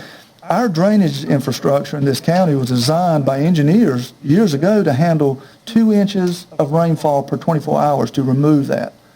We're getting 2 inches in 30 minutes sometimes or less. 5, 6, 7 inches, not just the other day. We had a big rainfall a couple of weeks ago, 5.5, 6 inches of rain all at one time. We can't handle that kind of rainfall anymore. So our farmers are doing a lot of work. They're investing a lot of their own money they're raising through assessing themselves through drainage districts to improve as best they can this drainage infrastructure that they have.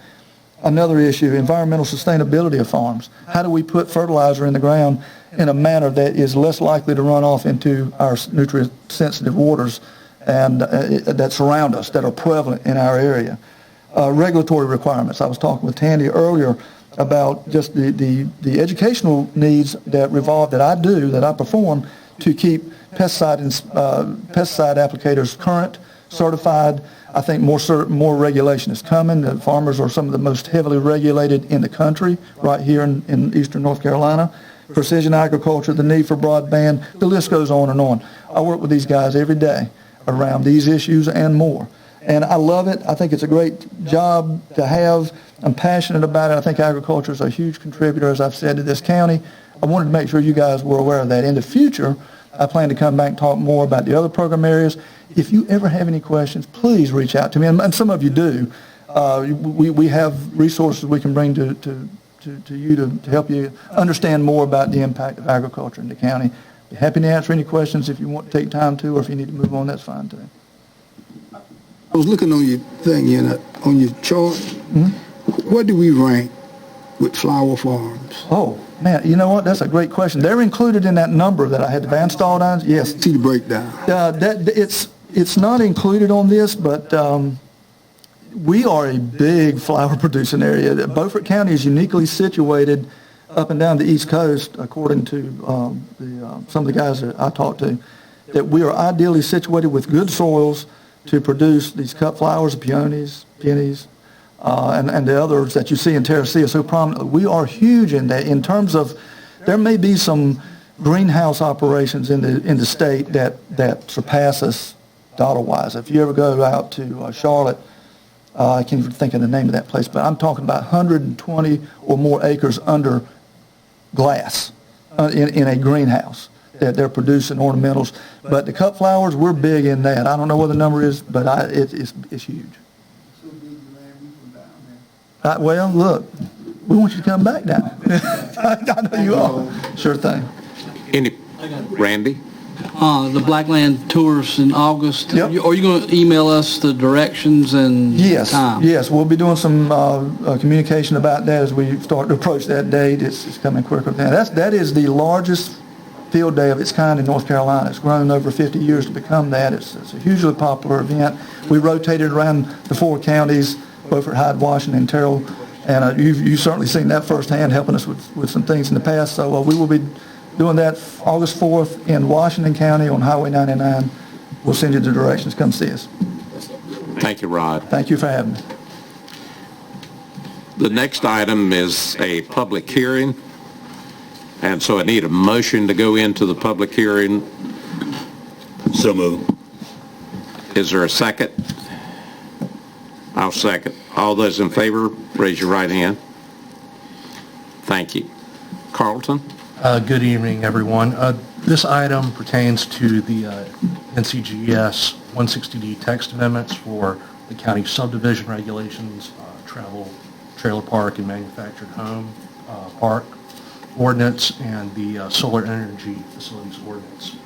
I'll quickly go through the summary of information. I'll try to keep this as brief as possible.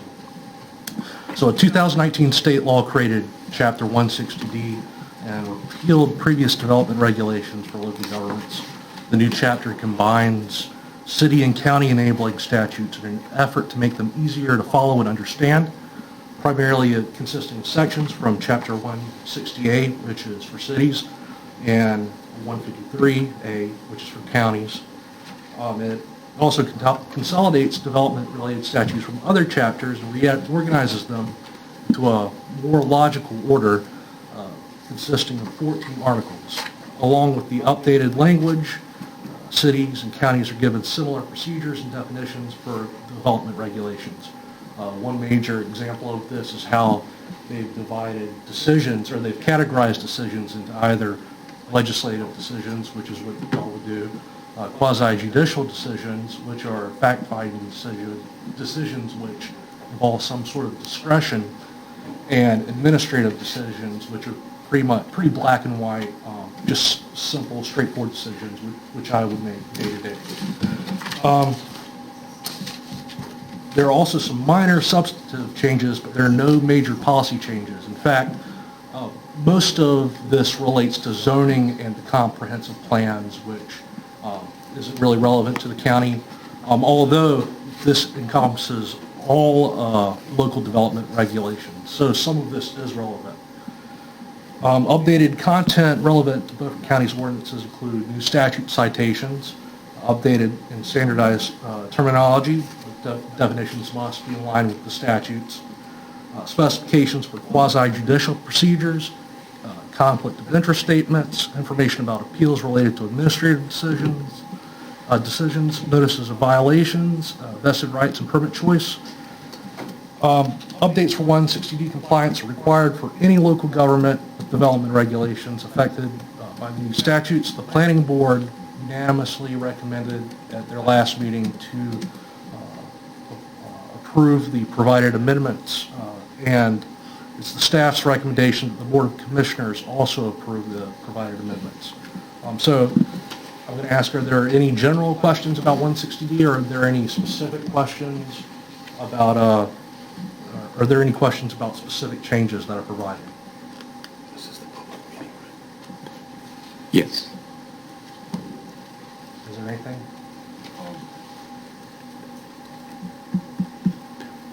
We'll actually have a chance in a few minutes for the commissioners when we get ready to vote if they've got a question on that. Okay, well that's all I have. We did not have anyone to sign up for public comment. Is there anyone that wants to speak to the changes in the three areas? Subdivision regulation, manufactured housing and travel, trailer park, and solar farms. Okay. If not, I'll entertain a motion to come out of the public hearing. So moved. Got a motion and a second. All those in favor, raise your right hand. Thank you. All right, now we'll, Carlton. Yes, sir. Stick around. All right. Yeah, now we're down to the actual explanation, questions. Oh, I'm sorry. Before we actually take a vote. Okay. Questions of Carlton as it relates to the changes that you have in your notebook? I only have one question. The acronym SEP is in here. What is an SEP on page 309? I didn't find it defined anywhere. Is that the solar facility ordinance? That's a solar energy farm. Yeah, solar energy facility. Facility, okay. I took that directly from the ordinance. It was mentioned somewhere else. I would not have included the acronym if it wasn't mentioned. Well, yeah, but the acronyms, I mean, we've got language in 26 letters. I'm death on acronyms. I don't like them because they can mean anything that people want them to mean. And that's why I was asking. Okay. Anyone else If not, I'll entertain a motion to approve the amendments. Got a motion, is there a second? Second. Got a second. Any questions? If not, all those in favor, raise your right hand. Thank you very much, Carlton. We're down to our break, so we're going to take a 15-minute.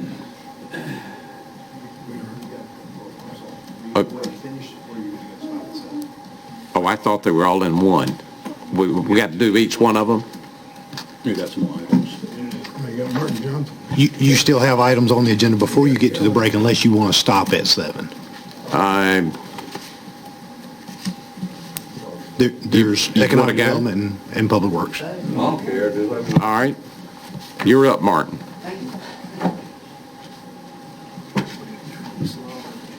Good evening, Commissioners. I come before you this evening to ask your approval for Beaufort County Economic Development to apply for a USDA Rural Placemaking Innovation Challenge Technical Assistance and Planning Grant. Beaufort County's workforce has declined since May of 2010 to May 2021 by 7%. This decline in the workforce is likely to increase as more and more workers reach retirement age. From a survey we did of Beaufort County manufacturers, over 500 people are likely to will reach retirement age in the next 10 years.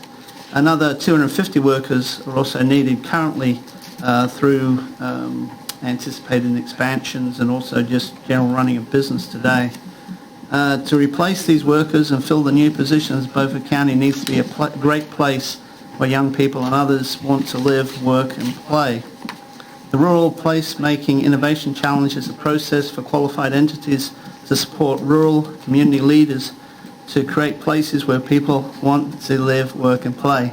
This initiative is to provide planning support, technical assistance and training to communities to foster the activities. Applicants must demonstrate existing and proposed partnerships with public, private, philanthropic and community partners to provide assistance. In Beaufort County, I think this is very true. We have partnerships with other departments in the county, such as the health department, and then also with the school district, the community college, Arts de Pamlico, Fossil Museum, Estuarium, ECU, communities, chambers, churches, charities, the IBX STEM Center, the Mideast Commission, NC East Alliance, Rivers East Workforce Development Board, NC Works, and local businesses. So we have a lot of people that are willing to step forward and help with this process. The budget will be anticipated at $23,400 for a temporary 20-hour per week employee who would likely be an ECU student, because there's a huge resource at our doorstep there, for about 10 months starting in October. The grant requires a match of 15%, which would be $3,510. The alternative likely could hire a consultant, but I believe that would be much more expensive. As I say, the grant, the fiscal impact, the grant requests $3,510 of matching funds. And without, what I'm working with right now, and I hate to disagree with the audience, but there are tens of jobs in Beaufort County right now, but our companies cannot fill them. Daily we've been trying to work with our companies to entice people back to work, and this just seems to be going to get worse as time goes by. COVID did have an impact, but I believe that it's a long-term trend within the county. We need to recruit more people as well as businesses to fill the jobs that the businesses have, and also educate our workers that we have in the county. So the BCD staff requests the Beaufort County Board of Commissioners vote to apply for a USDA Rural Placemaking Innovation Challenge Technical Assistant and Planning Grant, plus provide the 15% match of $3,510 from the general fund. Any questions? Questions? If not, I'll entertain a motion. Did you have a question? Martin, what is this person going to do?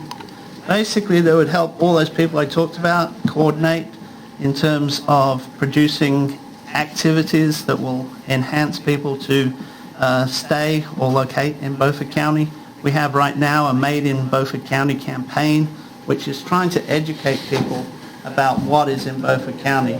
You would not believe how many people do not know what is made here or what the skills are needed for the jobs that are here.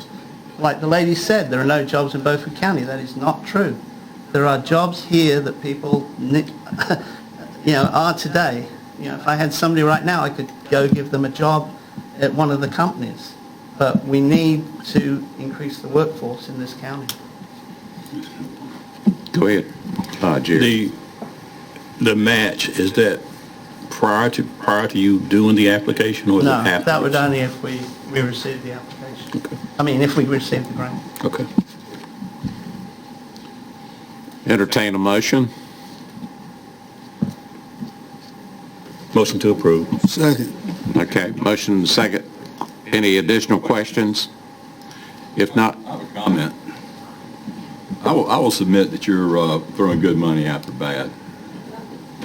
You think that money's going to fix economic development in Beaufort County? I don't think so. We don't have any organic economic development in Beaufort County. Have you ever contacted me about the stuff I've created? Yeah, this is important. This is important. Made in Beaufort County. Right. Have you ever contacted me? No. You have no idea of what I do. So considering that... The campaign is not underway yet. It's about to start. It's about to So I will start? send it to you, all the information. Okay. We just have a package. thought And that took us, a long time to put together. Have you contacted everyone besides me?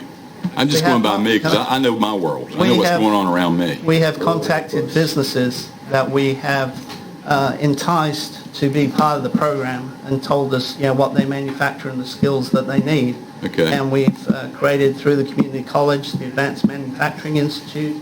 We've also got the apprenticeship program going. So we've focused primarily on the people who need the jobs, but I agree with you. Now we're going to get into marketing. We need to talk with people that are marketing in the county. Well, you need to including talk and tourism. find out what people have created from scratch that have proprietary ownership of. Well, I mean, the need to create jobs in the county, the whole thesis of this presumes that there are going to be nobody graduating from high school, that we have no children, and that there's going to be nobody to fill these jobs, and then we have to go out and somehow invent this. No, this is focused on the people that are here. To tell them there are jobs here, like the lady said. She said there's no jobs here, and that gets transmitted to our high school. Well, everybody knows there's jobs here. But the thing about this is I fail to see how a college student has the skill, the knowledge, and the maturity to contribute anything. This looks to me like just another useless study. We have a program called Rise 29, and we have worked with 12 businesses that have felt that their help has been very, very valuable. And we're working with another 3 businesses this fall to help them. Okay, all those in favor of the motion, raise your right hand. Those opposed? Okay, thank you. We're going to go ahead and take a 15-minute break.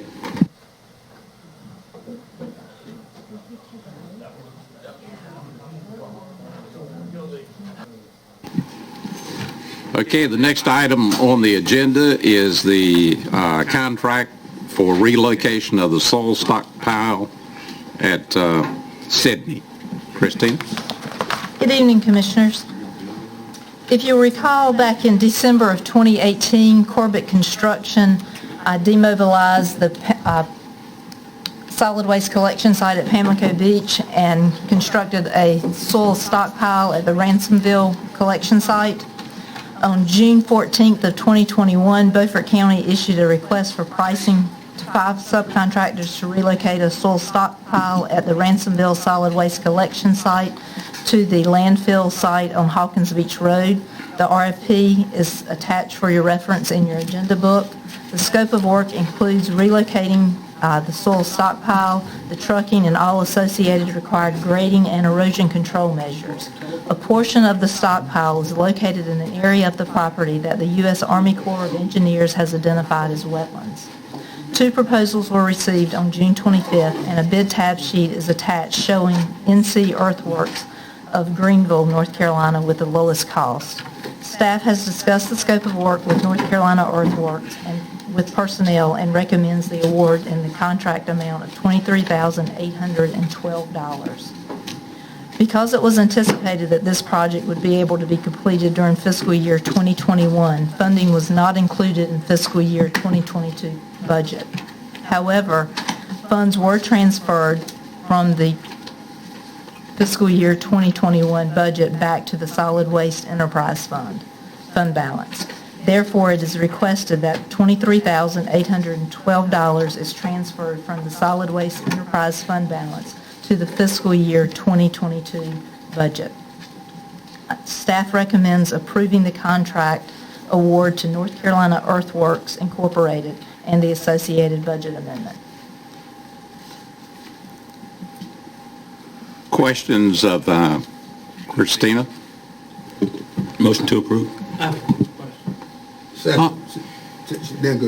Okay, go ahead, Randy. How long has Earthworks been in business? Quite a few years. Okay. They're an established company. Gotcha. They do quite a bit of work for NCDOT. With the new amendment, was in to both bidders? No, the amendment is just a budget amendment. But nothing changed. The scope of work has not changed, no, sir. Was both of them aware, but that wasn't presented at the time. You said it was a two-year budget, right? See what when you done your bid openings, they already knew that you had to come back and get the amendment, get the money to do it. So nothing changed with the language of the budget. The bid. No, sir. No, sir. It was equal to both contractors. Yes, sir. Scope of work did not change at all. John? What is the fund balance right now maybe you don't know, the fund balance in the solid waste? I do not have that total right now.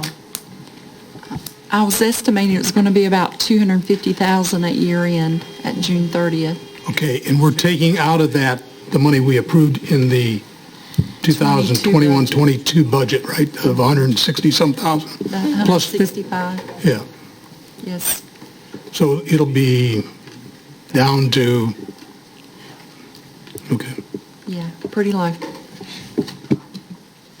Any other questions? All those in favor of the contract, raise your right hand. Those opposed? Thank you. All right. Are you going to handle the next one, or is Wes? No, sir. Wes will handle the second item. Okay. Good evening, Commissioners. Tonight I'd like to present to you our award for janitorial services contract. In April, we issued a request for proposals. This was advertised in the paper, on the website, so anybody was open to this request that could provide a proposal. For providing janitorial services at 16 county properties, we have attached a copy of the RFP for your reference. It's pretty extensive and took a lot of work and time developing it and changing it and everything over the months.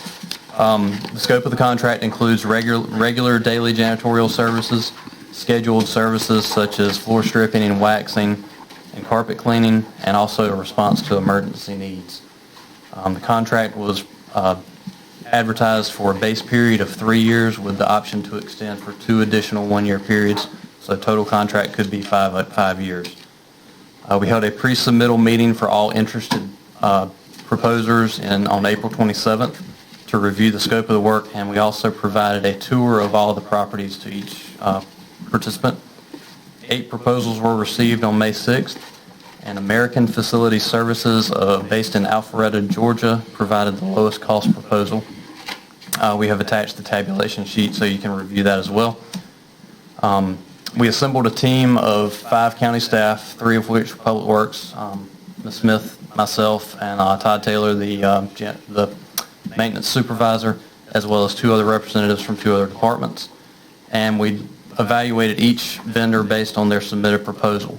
That evaluation led to 4 vendors being called in for interviews on June 21st, where they were able to present additional information about their proposal. We discussed the scope of work in more detail, and we had the opportunity to ask the vendor each vendor questions.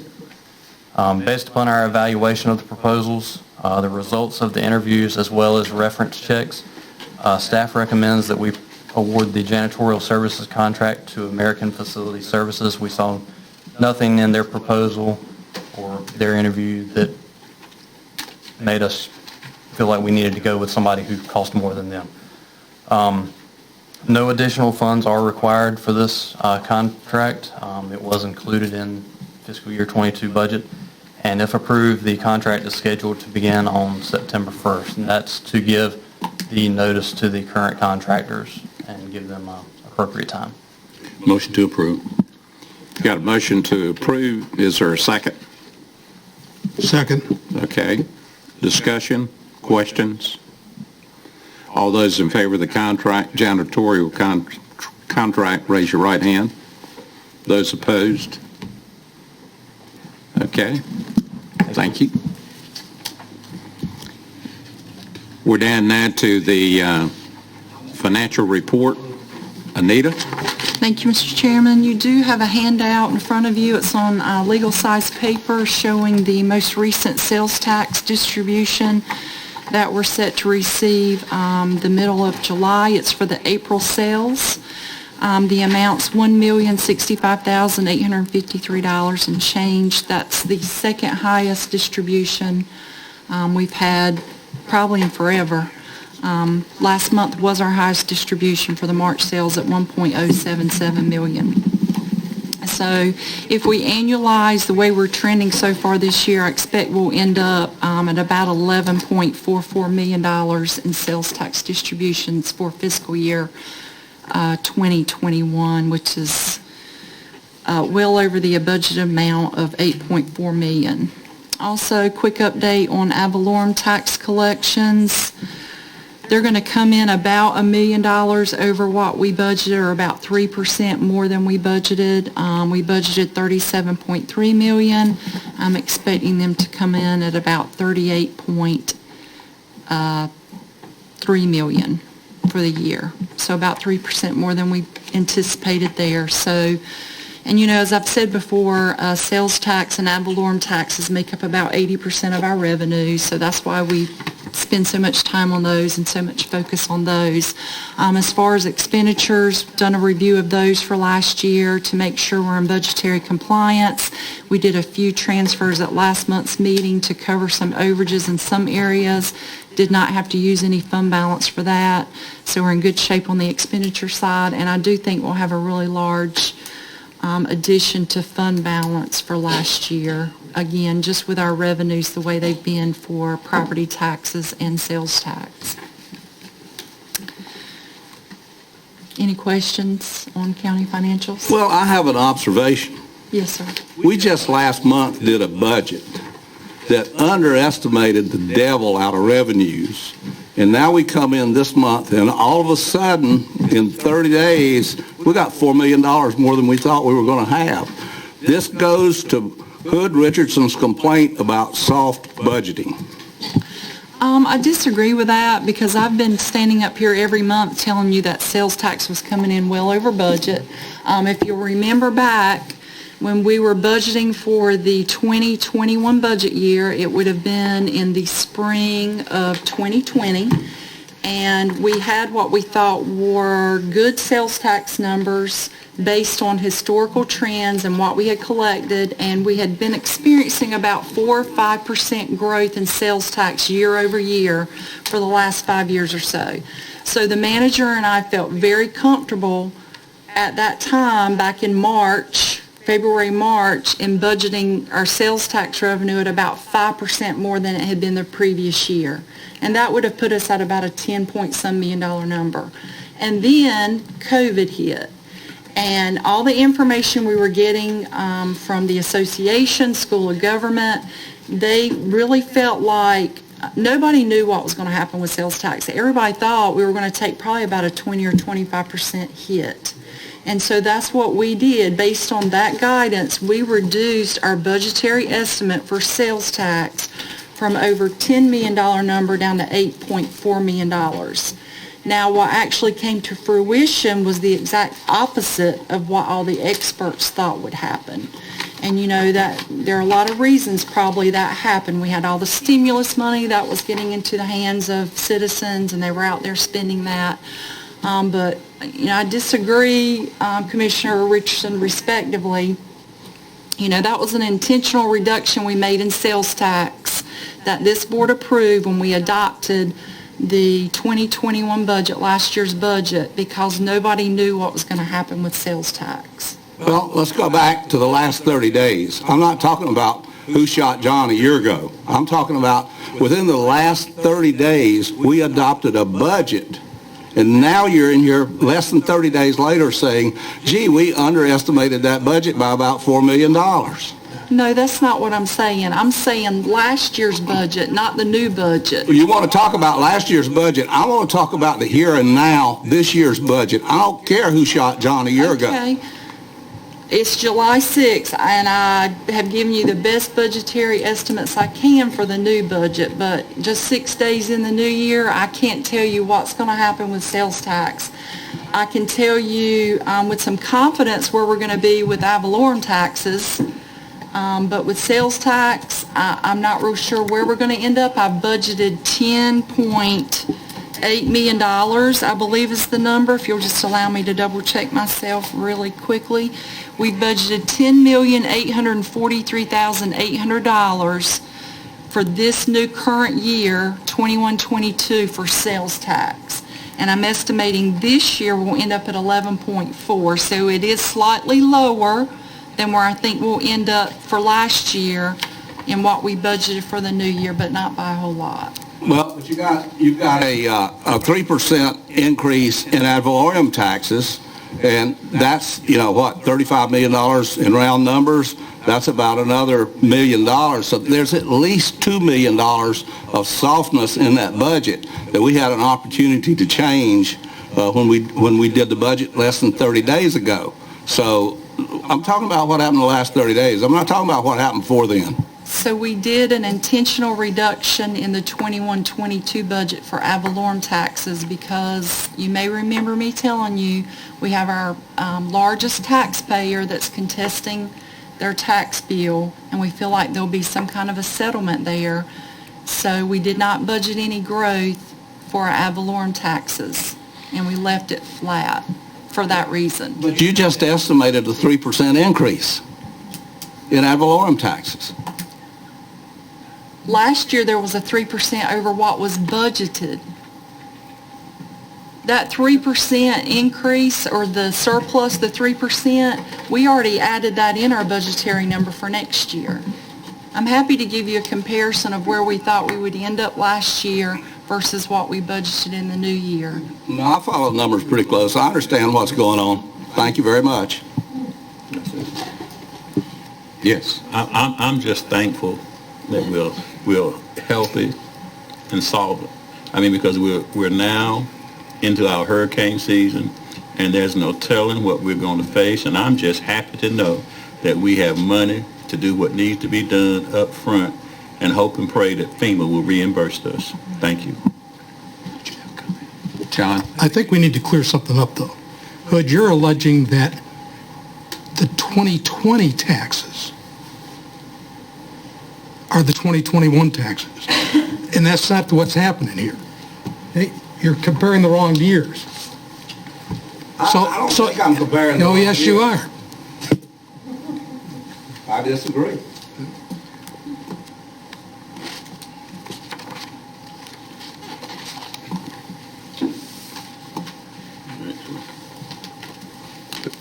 That was my report. Okay. Any other You questions? want to go to your next item? Yes, sir.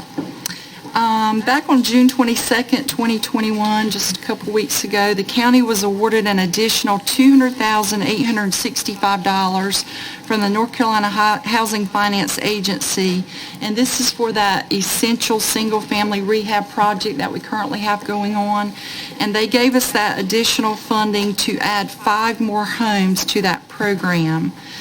So 190,000 of that money is for those 5 additional homes, and then $10,865 of that additional funding is to cover overages on repairs for homes that were in the original award.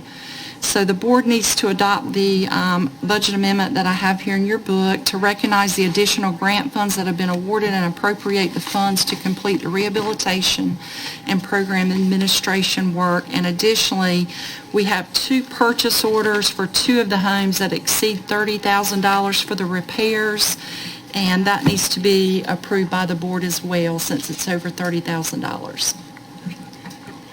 And there's no county dollars in this project at all. It's 100% grant funds. Motion to approve. Got a motion to approve the budget amendment as well as the 2 purchase orders. Second. Got a question. We'll get a second. Okay, now, go ahead. Got a question. Who is going to decide who gets the money?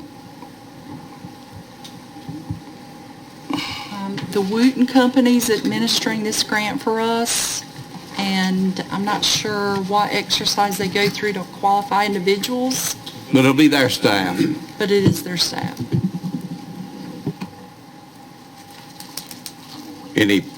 Anything else?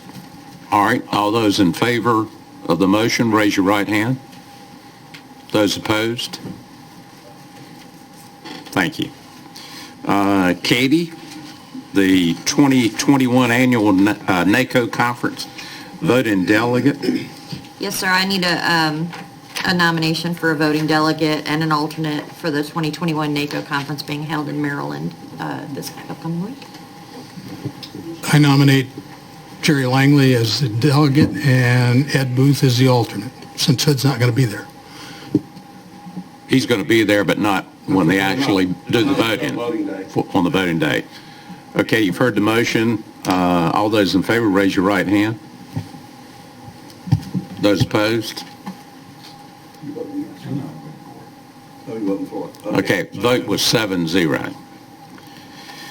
All right, we're down to the county website design and hosting. Brian, Commissioner Deathridge had some conversation with me back in the back. Is it okay if we kind of pool these 2 together instead of having 2 separate items? I'm happy to take it any way you'd like to take it. Okay. Do you want to go first? No, I want to hear about the new proposal. Okay. Questions about that, then I'll have other questions. All right. Go ahead. Thank you, Mr. Chairman, members of the board. As you'll recall, at a regular meeting on October the 5th, 2020, the Board of Commissioners voted unanimously. Commissioner Langley actually was excused early to leave, to issue a request for proposals for redesign of the county website and hosting for a 5-year term. On May the 12th of 21, the purchasing officer posted an RFP to the State of North Carolina Interactive Purchasing System website, the State of North Carolina historically underutilized businesses website. It was placed on the county website and was sent directly to 3 vendors who had previously requested a copy of any RFPs that came from the county. The proposals were received on June the 9th. You have a bid tabulation that's attached, an evaluation committee consisting of the purchasing officer. If you don't mind me interrupting you, is the bid tabulation also known as the bid sheet? It is listed on page 364, yes, sir. And that is known as the bid sheet? That's the bid tabulation sheet, yes, sir. Okay. So there was an evaluation committee consisting of the purchasing officer, the computer services administrator 2, and the computer services administrator 1, both those located at DSS. They reviewed the proposals and recommended that Civic Plus be awarded the contract to redesign the county website and provide hosting services for a 5-year term. You have a copy of the proposal from Civic Plus and a recommendation of highlights from the evaluation committee. The fiscal impact related to this is the redesign fee and the first-year hosting are a total of $30,273, and funds are available in the 21-22 budget for this project. So the recommendation from staff is to authorize and approve staff to execute all required documents for a contract with Civic Plus to redesign the website and provide hosting services for a 5-year term with an initial cost of $30,273 using funds existing in the 21-22 budget. Okay, you've heard the recommendation. Okay, I have a question. First question I have is, what content management system will they be employing to power? Your mic stand. Sorry. I'm just going to keep it on. My question is, what content management system will Civic Plus be employing on behalf of Beaufort County to power the website? I assume it's their proprietary CMS system. I couldn't tell you the details. Well, they provide also open source content management systems. It's very important to know, is it going to be their proprietary content management system or open source? My assumption is it's proprietary. There's nothing here that talks about open source. Okay. What this is all about, Stan. What? No, I just want to, let me just ask a couple more questions and I'll do it. Okay. The maintenance contract. Is that maintenance contract going to keep Beaufort County's website ADA compliant? Yes, sir, it is at no additional cost. Well, of course. All right.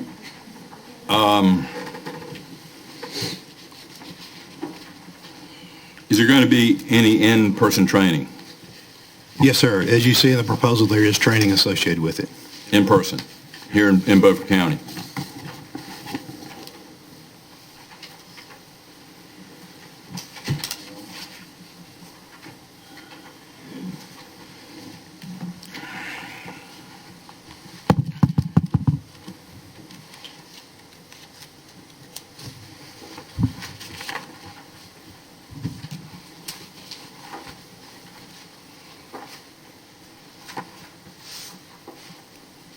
It's 2 days of virtual training.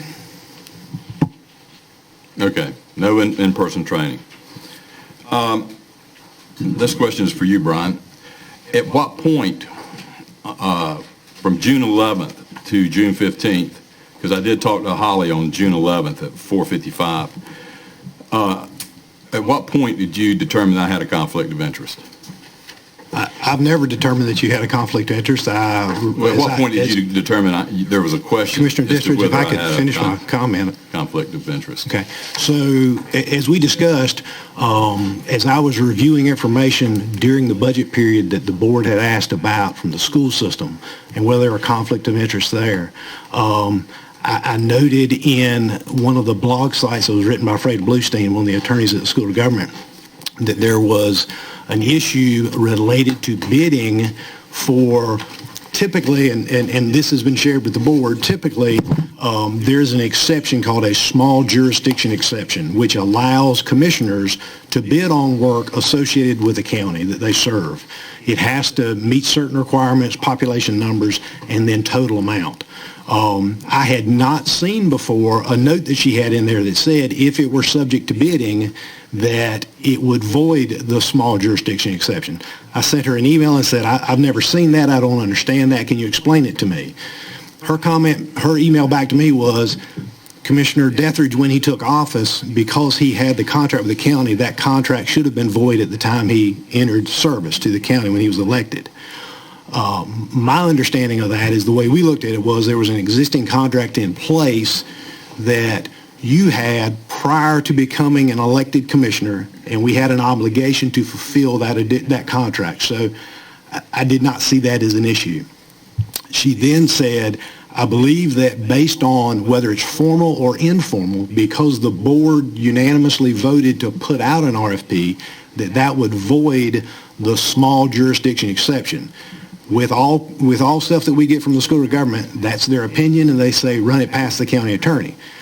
My next email was to the county attorney and said, I need to understand whether this is correct or not. The county attorney's opinion was that you, as a sitting commissioner, could not bid on the project. At that time, I sent you that information and explained it. Apologize for us being late on that, but that was what we had at the time and needed to get that information out. At what point did you discover this? I mean, give me a date.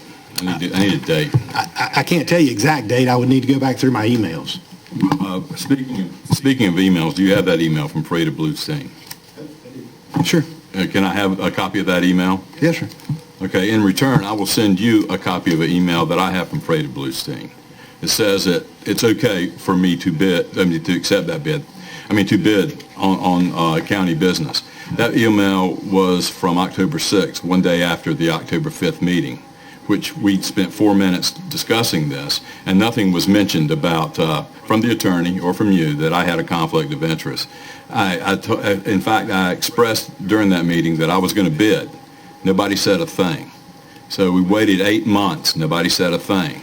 Even Frito said it was okay. When I first decided to run for commissioner, I called the School of Government. I may have the guy's name, but I don't have it right now. But it doesn't really matter. I called the School of Government, and then I came to you and spoke to you that I was thinking about running for office. You and I both discussed the small county exemption, and that was pretty much sacrosanct in the general statutes. I have the general statutes. It's in there. That's in black and white. This is no opinion. This is the general statute that we all have to live by. No lawyers involved. Nothing to color that general statute. So then, when I got elected, I went to the ethics training in Greenville in a big ballroom in front of over 100 other newly elected commissioners.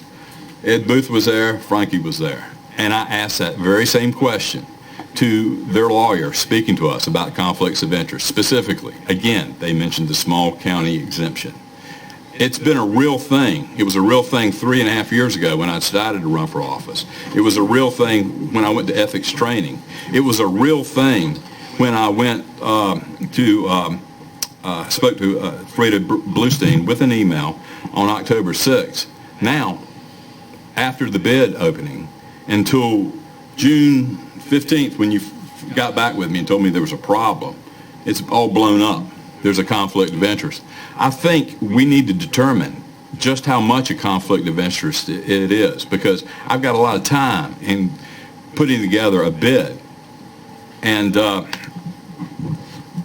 one other thing, who made the determination on June 11th when the bid opening was done that my company be left off the bid sheet? As I explained to you, my conversation with the county attorney was to get his opinion on that, and he said... Was that before June 11th? I would have to look at my emails. I don't know. But who made that determination? I made the determination based on the comment from the county attorney that your bid could not be accepted because it was illegal. What date was that? I'd have to look at my emails. I don't have them in front of me. I'm sorry. Okay. Is there an insinuation? Yeah. What's the insinuation? The insinuation is, like I just stated, who made the determination to leave my company off the bid sheet? It's off now. I did that because the county attorney said it was illegal to accept your bid. Why did you wait 4 days to let me know that? I'd let you know as soon as I got the word from the county attorney. I asked the county attorney to review it. Well, how did the bid sheet magically know to leave my name off on the 11th when it was open? Ed Booth was there. He signed the bid sheet. Let me ask you a question. Who else was there at the bid opening? Let me do this right here. I'm going to get it straight. I hate to feel like I'm in court. I want the answer yet, but wait a minute. But I want to find out the procedure. Is it a counsel is all right if I answer his question? Certainly. Okay. Holly, me, and one other administrator. I can't remember the guy's name. There was 3 of us there. Who else was there? There was 3 of us there. Do y'all not know? I wasn't there, so I can't tell you. Brian. I didn't open the bids. We have a mystery man there. No, was it Marshall or was it one of our IT people? Yes, it was one of our IT people. Okay. If memory serves me well. Okay. Thank you, Ed. Appreciate it. One more question. Did you see my company on the bid sheet? Yes. Okay. And you signed that bid sheet, didn't you? Here it is right here. Yeah. Okay. Some way, miraculously, he saw my company on the bid sheet. Miraculously, some way, he saw my company on the bid sheet, signed it, and now in front of all these commissioners, it's been taken off of a signed bid sheet. Okay. Was that under your direction? That was under my direction because it was the county attorney said it is illegal for us to receive that bid. So we have to do our due diligence to make sure what we've got is correct. I can't go against the county attorney's opinion that it's illegal and put it out there. That would not be right. Is it My question is, why did the county attorney not know that there was a problem over all these months from October 5th when we decided to go out and get bids? I stated at that meeting, it would be a good thing for the county. I mean, we've already had Tandy Dunn talk about all the problems we have with the website. It would be good to correct some of these problems. I made a statement to the effect that we need to have a very specific bid proposals. And I would look forward to bidding myself. That was all stated. Not one person in this room said one thing to me. Then you people sent me a request for proposal. You sent it to me. I didn't request it. You sent it to me. And that was sent to me. And my company, sir, you did send it to me. Commissioner Edwards, you asked that we send it to you. Well, in other words, I asked that you send it. So you requested me to propose. Yet you did not think to determine whether I had a conflict of interest at that time.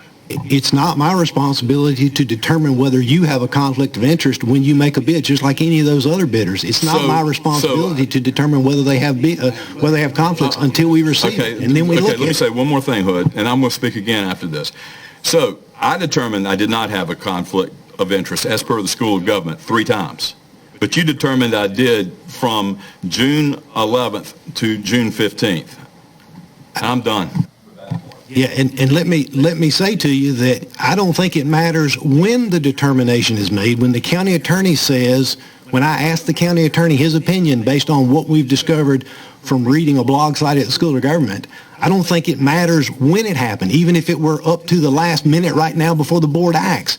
The county attorney is not going to allow the board to act illegally without telling you that. So I don't think the timing, I understand that you're upset about the timing, and I apologize that we didn't have that information earlier. I told you that in an email I sent to you. I apologize for that being late.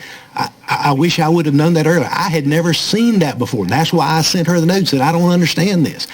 I agree with you about the small jurisdiction exception. I've had that conversation with a couple of commissioners about there's out there. I had not seen that interpretation before. That's why I asked the question. She came back on the email and said, I think you have an argument that because the board said competitively bid this, then it voids that jurisdiction. I sent it to the county attorney and said, I need your opinion on this. And he wrote back and said, he cannot bid, it's illegal. And that's when I sent you the email and said, I'm sorry, you can't bid. It's illegal in the determination of the county attorney. I have a question and then a statement to the county attorney. Where is the law? Can you produce the precedent, the case law, or the statute that makes it illegal for someone to bid competitively under the... Well, the statute is 3 pages long. I'm sorry, thank you. That's what... Well, you can just email me the statute because I've read the statute several times. Okay. I don't see anything in there that says that he can't bid. As a matter of fact, the statute opens the door when you meet the population requirements for commissioners to be able to bid on these things and for them to negotiate to produce work. So there's got to be a piece of law somewhere where a judge has interpreted the statute. Not just Freda Bluestein's opinion doesn't matter to me, because depending on how I ask Freda the question, I can get about any answer I want. So if you can produce that information, that is a request. Please do so. You can do it next week, will be fine. My statement is this: for the public that doesn't understand what's going on here, let me put forth an explanation. The county has a website that Stan designed under contract with the county and produced when he was not sitting as an elected commissioner.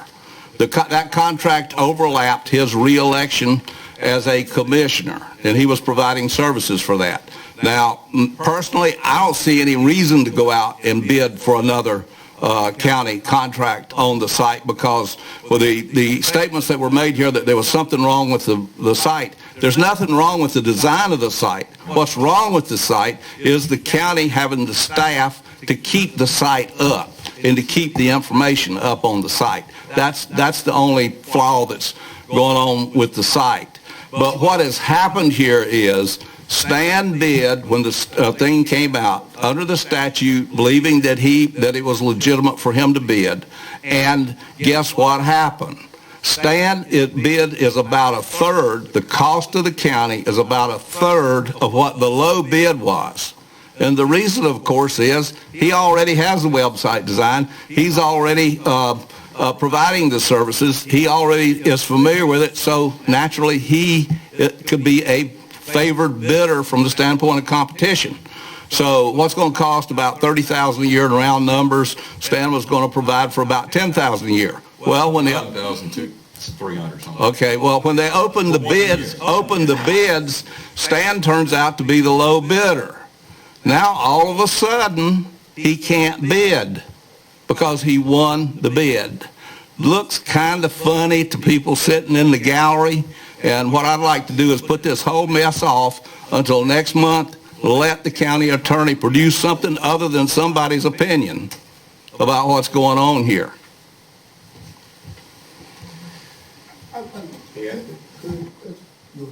Oh, Mr. Manager, this is to Stan and Frankie. I'm getting kind of old and memory don't serve me well. But when it comes, and I think we were told, and correct me if I'm wrong, or I may be wrong, but I think we were told that in Greenville that day that we could vote or bid on a job if it was an emergency, that we could get it done closer at the time than when it was that you could bid it out. Do you remember that portion of it? Okay, well maybe I heard it somewhere else. Like that in general statute. I'm just saying what the lady told us, and it could have been her opinion. Can I say one thing? Okay. The general statute's pretty clear. What's happening is, and this is to the public as well as you commissioners, you're going to Manhattan, Kansas to pay almost 3 times more for a website you've already got. You're going to have to train these people to learn a new website. That's why I was asking about in-person training. We were going to do in-person training, 11 hours worth.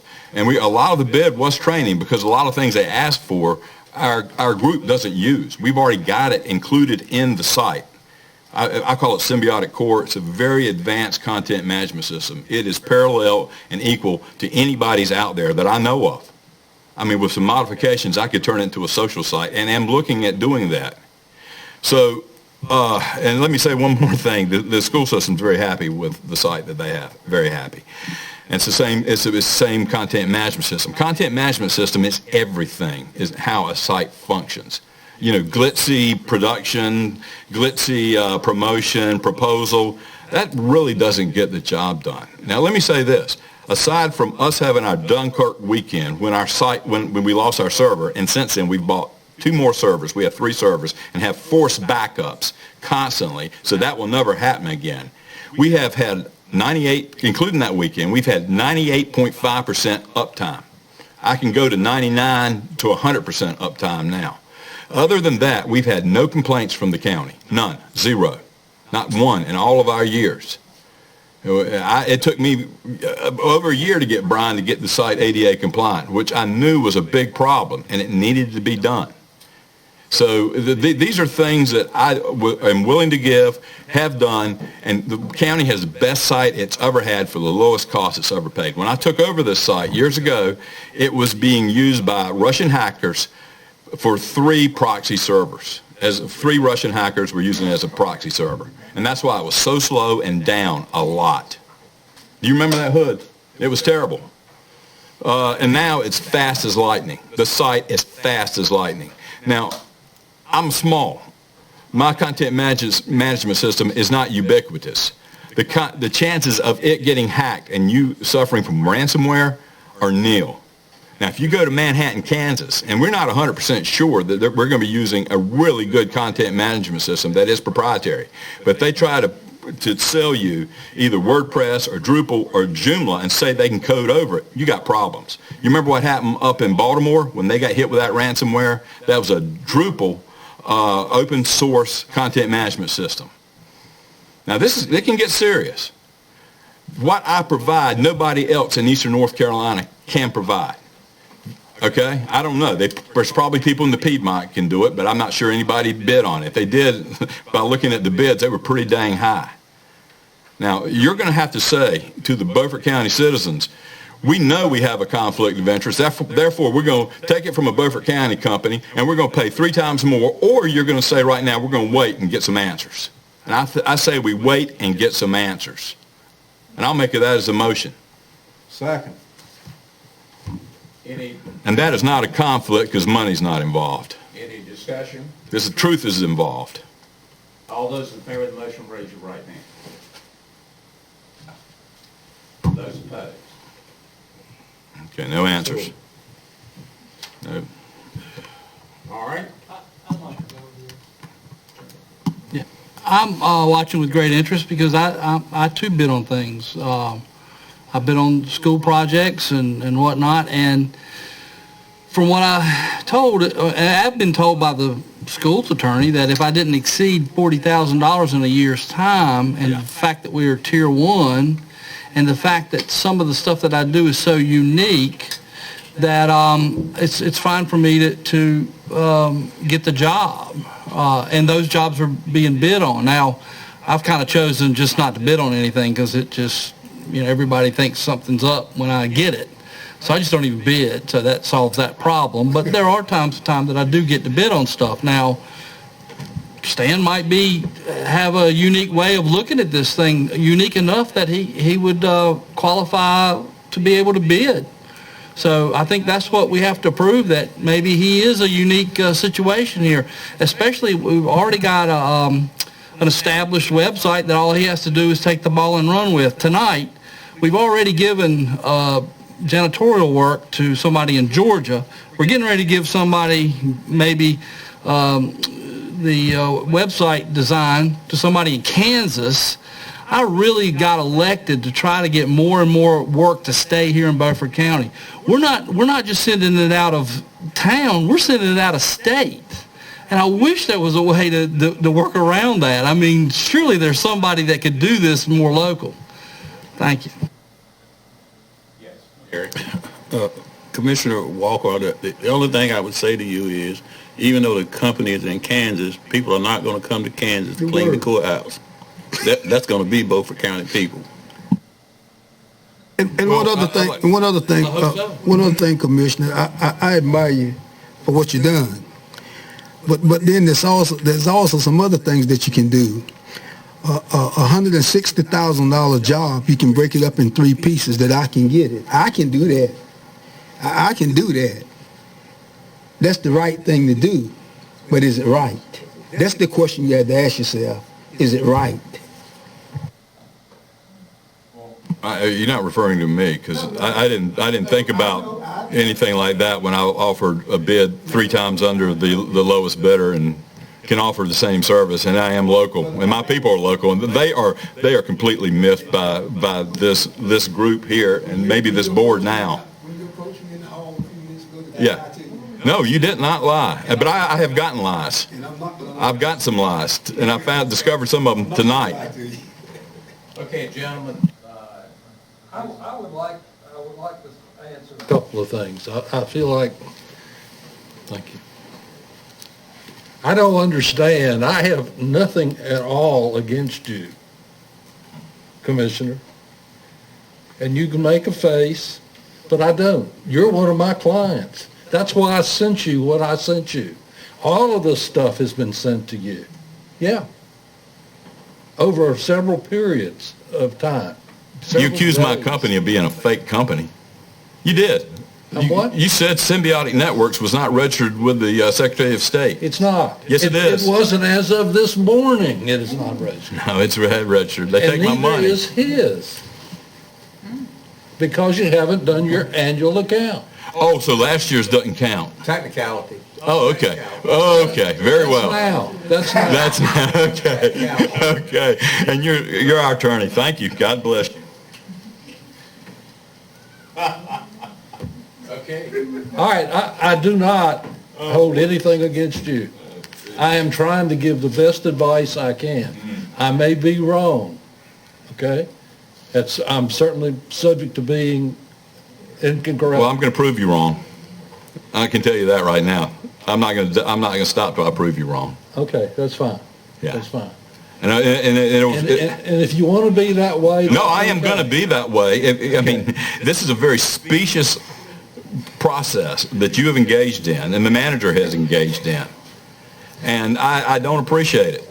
The idea that you would waste my time and the company and my company, and then all of a sudden, once I'm low bidder, tell me I've got a problem with conflict of interest when you could have told me months earlier, that's a problem. I think anybody with a full working brain would see that. You have tried to turn this on me. No, I have not tried. I'm just stating the reality of it. It is not my fault. Okay, whose fault is it? It's not mine.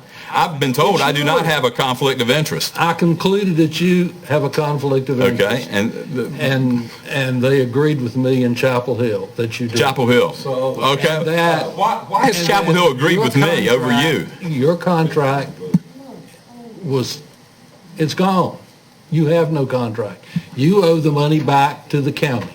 About $7,504.20. Yes. For what?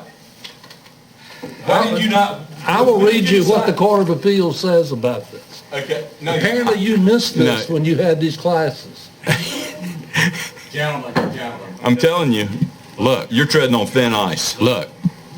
All right. What are you going to do? I'm telling you right now, if your job here is to hire out all the court work to other attorneys and charge the Beaufort County citizens and then go after a commissioner without warning him of a problem when you're supposed to be representing him and representing this board, you got a problem. Well, David, if I do something wrong and you don't warn me, please tell me. I want to know. Please tell me. Gentlemen. I shall. Gentlemen, is there a motion to accept the deed? Motion to approve. Okay, we got a motion to approve. Is there a second? Second. We got a second. Discussion. Yes. I just want to reiterate my question to the county attorney. That is, I want to see the legal written justification for the determination that you made. I will do that, sir. That's fine. John, did you have a question? I think that somehow we have to clarify the difference of opinions that have been given already. Okay? And I'm not sure we need to rush into this decision-making when it's not really clear that if Stan's got opinions that say that the population rule applies and therefore he is exempt from that we shouldn't wait and make sure that that's not right. I'm looking at the statute right now, and I'm still trying to figure out where it says that if you go out for bid, It's that the rest of this doesn't apply. Now, maybe that's taken out of the statute. Maybe that's in a court of law. No, it's in the statute. Does it say that in the statute? Well, then you'd have no argument. Yeah. Just it's in the statute. Hang on a second. Then what are you trying to find? What are we doing here? What? What are we doing? What are you doing? Yeah. I mean, if it's in the statute that if it goes out for bid, the small municipality clause doesn't apply. Oh, it does. It's not in there. Okay. You said it was. No, I thought you were talking about the exemption. No, you just said it Oh, was. wrong. I'm sorry. I can't find that. I was going to tell you where the exemption was. No, David, is that in a statute or is it? Just an opinion. Well, let the attorney, I want to let the attorney take his time to put it together to do it right.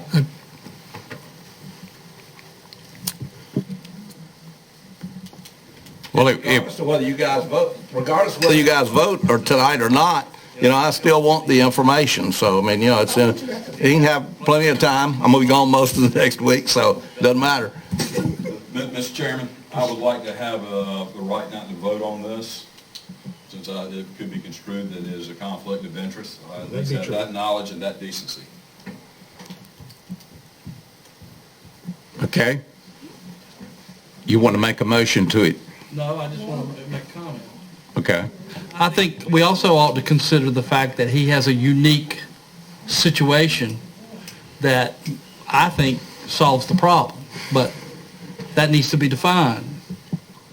Well, I'm not seeing anything in here about unique situations. Well, I'm basing it on what they were saying. No, Apparently, we don't see anything on anything that is, if we don't see any details about this, I got one last question when you finish. yeah, if we don't see the details in the thing, then I don't even know why we're having this debate. But I don't want to vote on it for it ought to be different if this doesn't come about. David, if I understood you correctly, it is your opinion that it is a conflict of interest? Yes. Okay. Will anything change over the next 30 days? I'm sorry. Will anything change with your opinion over the next 30 days? No. No? Okay. Excuse me. I'd point out to anybody who wants to look at Section D2 of the statute, states does not apply to contracts that are subject to Article 8 of Chapter 143 of the General Statutes, which is the public building contracts. So that wipes that 15 deal out. Yeah. And these were bid out. Counselor, you stated tonight that his company wasn't even certified. Is that correct? With the Secretary of State has administratively. I can't hear you. I'm sorry. The Secretary of State's office, where their LLCs and their corporations are filed, has administratively, said that they have not complied with the law. So that was part of the contract that you had to be complied with those laws. Is that correct? Yeah, it's supposed to be, sure. I mean, that's why it's a law. Exactly right. Okay, gentlemen, I would like to answer that since he's stated this. We were in compliance last year. I think if I was to ask, and there's a number of years you can go, my bookkeeper has been sick, there's been COVID, there is an additional time period that you have to file.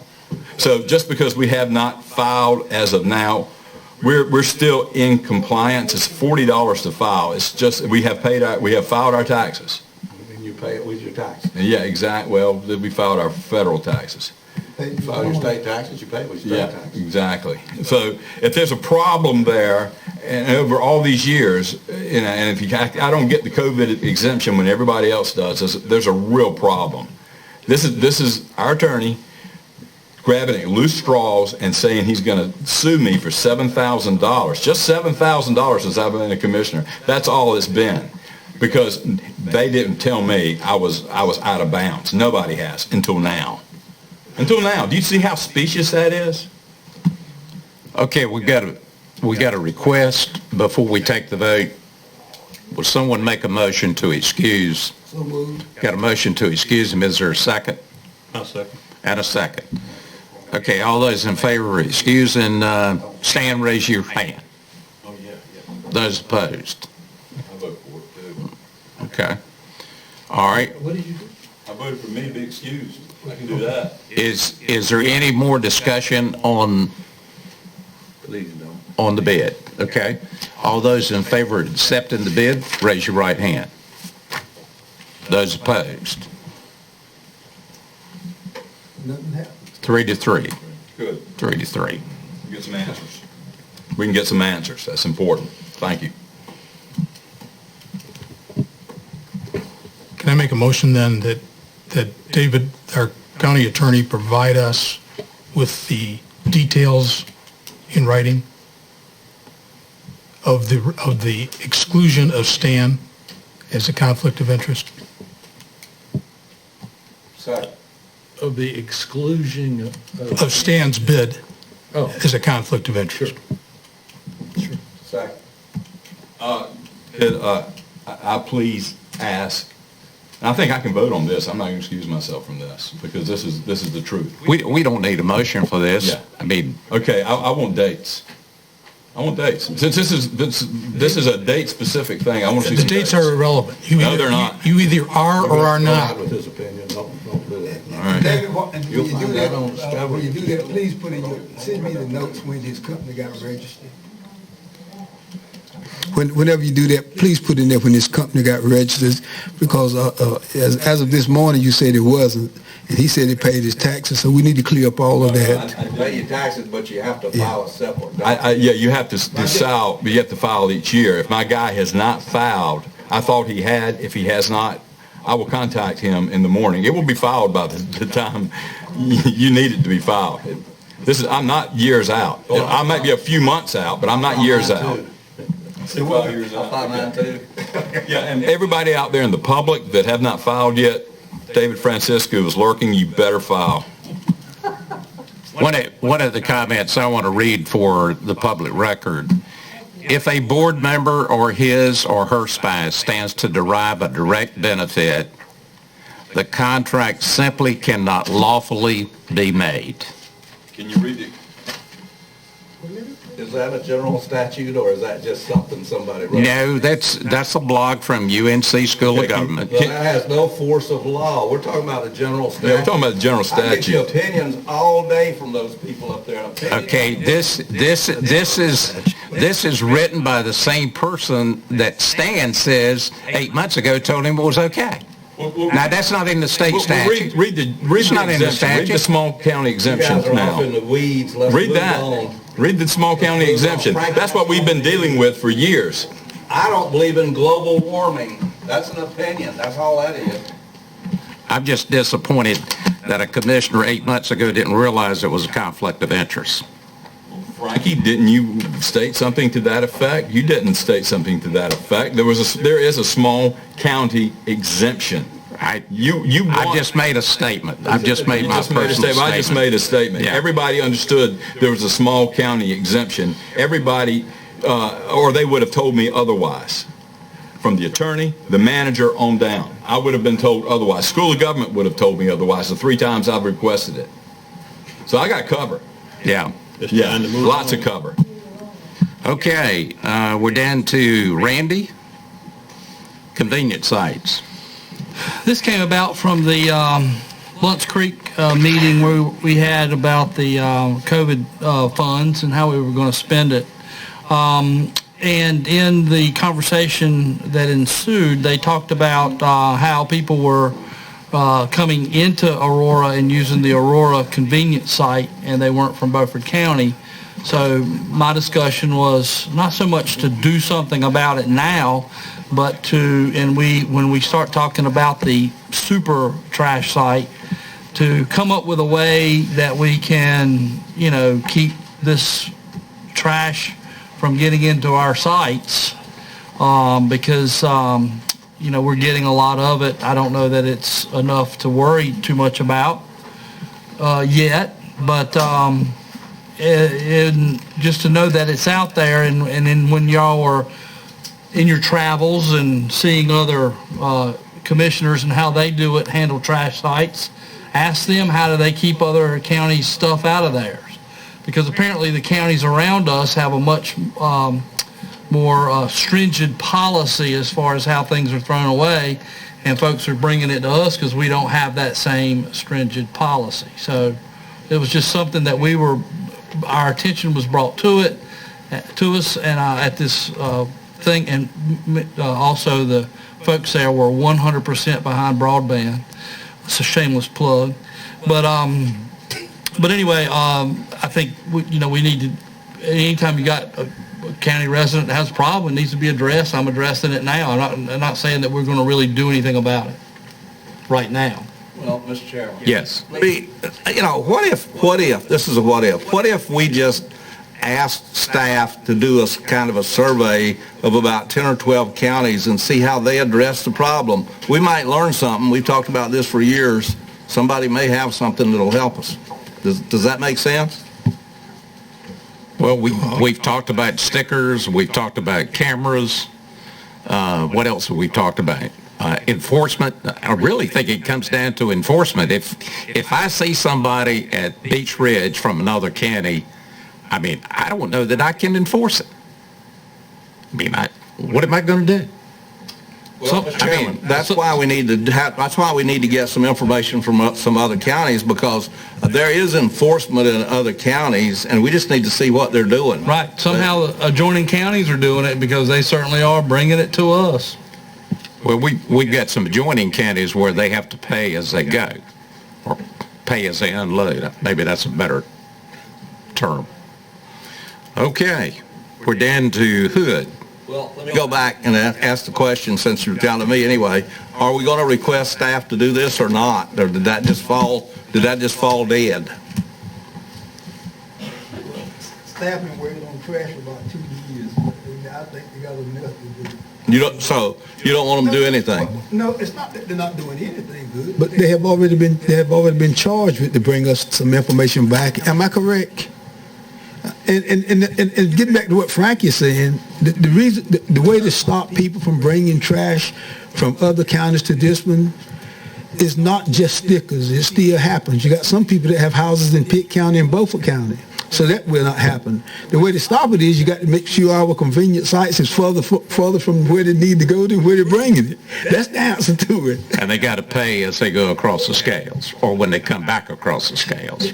So it's the opinion of the board that the staff has already been empowered to bring us information on what other counties are doing, and let us take a look at it. If you remember back when I brought in that concept of the card, a credit card. Yeah. Okay, at that point in time, they said it was going to be too expensive, staff did, and we asked them to come back and look at other options. Oh, okay. All right, good. But I think that was all wrapped up in the mega sites. Okay, tell us about the county police force. Well, we're going to have a meeting. This is the first, I guess, public announcement. First to advertise it. Our committee is going to meet again on Thursday, July the 22nd at 6 p.m. Let me turn this thing on. We're going to meet on Thursday, July the 22nd at 6 p.m. We have... right here in this room, 6 p.m. Public is invited. It'll be advertised. We have some issues to discuss. One of the issues to discuss, and I would like to ask the manager if he would invite someone from the Sheriff's Department to appear so that we may talk about the collection of evidence. The correct word escapes me at the moment, but the collection of evidence and the handling of evidence and how they do it, and who is trained to do it, and who's licensed to do it, sort of the whole thing, because the Brenda Hamilton thing has fallen through the cracks, and it fell through the cracks. Basically, forensic is the word I'm looking for, but it fell through the cracks simply because forensics were mishandled terribly.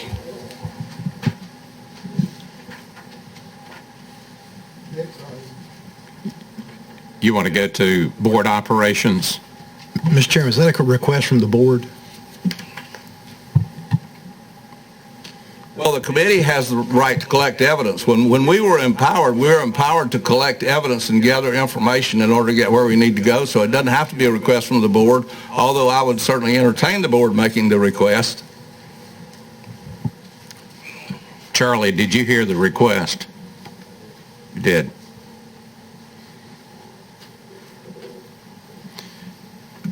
Okay, board operations. Board, what page are you on? Your second item. 421. Oh, okay. Really don't have anything to talk about on board operations, other than tonight for board operations. At the end of the meeting, we will be given the opportunity, 2 minutes for each commissioner to make comments on whatever they want to talk about from the meeting and what has happened at the meeting. So to me, that's enough for board operations for a while.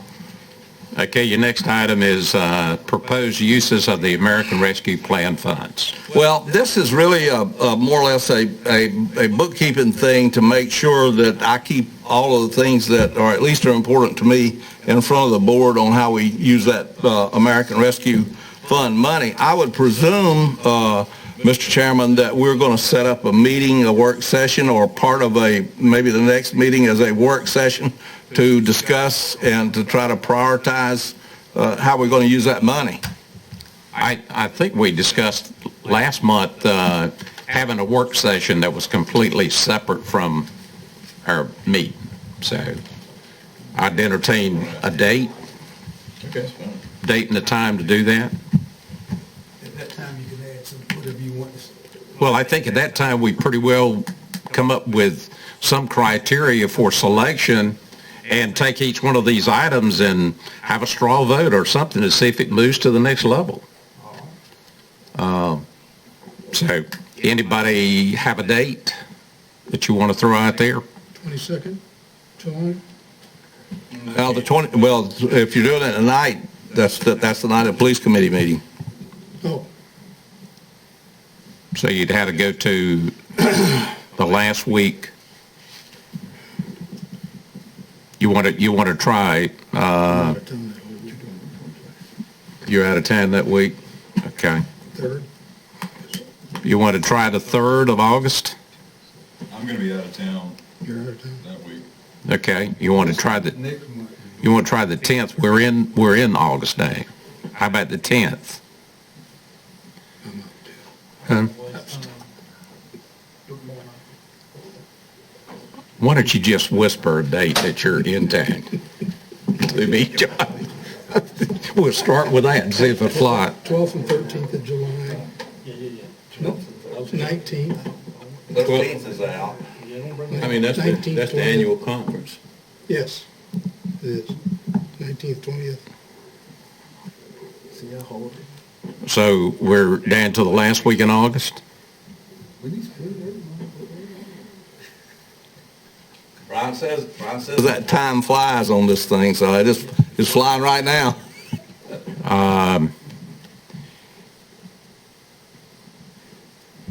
But I can do the last week. I mean, I'm real flexible. You haven't hit any dates other than the 22nd and 13th, and to bother me. Are we down to the last week in August? Is that where we're at, time frame wise? I'm good then. Okay, July the 19th. There you go. Did somebody have a conflict with that? I don't think so. What day of the week is that? That's Monday. Yeah, I'll be able to do that. July the 19th? You want to do that at 6 here? Yeah. All right, July the 19th at 6. Mr. Chairman? Yes. Since we're talking about dates, I would humbly ask the board to move August meeting to the 9th. I've got to be on the 2nd, if that's at all possible. If I'm given enough advance notice that we can do that. And you would, Well, I'm making a sacrifice tonight. This is my birthday. Oh, I'm sorry. So, yeah. Of the places I could be. You don't have to sing, Christina. Yeah. Would that be the consent of the board? I could have that one consideration. What date are you talking about? The 9th. The 9th. Of August? Yeah. Mr. Chairman, Yes. I'm gone. I will not be here. I moved my daughter into college that day. Can we do Sorry. the 10th? Is the 3rd on a Tuesday? Is that on? Reservations for I'm Ron, gonna be gone. schedule that we I'm gonna have. be gone the week. Got somewhere I've got to be. We'll excuse Okay? you. We'll excuse you. No, that's the case. Maybe we can hold that hood while you go. How about the 10th? August the 10th. I'm going that whole week. You're going that whole week? And Okay. the 16th. That's two kilometers. And the following week? Well, gentlemen, You know, you just run into these things, you know? You gotta just fly with what you got, I guess. Yeah. You know, we'll excuse you. Yeah. we just had You don't need to be excused. If you don't come, it don't count. Yeah. But I appreciate it. Be excused. I think you need him here. Well, we could give, I mean, if you got an emergency, Well, the next 2 weeks, John's gone, so we won't have a meeting in office, so. I appreciate, if I do show up, I'm here, but if I'd appreciate your, I probably won't be here, and if I can get your excuse, I'd appreciate it. I'm good with that. I'm good if you're not here. Things happen. Okay. We'll stick with that. All right, number 4, Hood. Well, we've got the vehicle list for the sheriff's vehicles, and that's fine. I need to study that. I just got it tonight. But one of the things I want to be sure of, are we disposing of these surplus cars? How many have we disposed of in the last month? I'd like to see them sit here so the board can look at these cars and see what we want to do with them. In other words, is there a plan? Our plan is, our typical plan has been when they're declared surplus, we put them on gov deals and sell them. Okay, well, my question, because we've got 4 new cars coming in, we just have, we've got 13 surpluses, and 4, that's 17 cars. We've got a lot of cars out there. I don't want to be putting cars up and selling them that are low mileage cars. I would agree, and I don't think that the sheriff's office is looking to get rid of anything that doesn't have seriously high mileage on it, but Chief Rose can address that.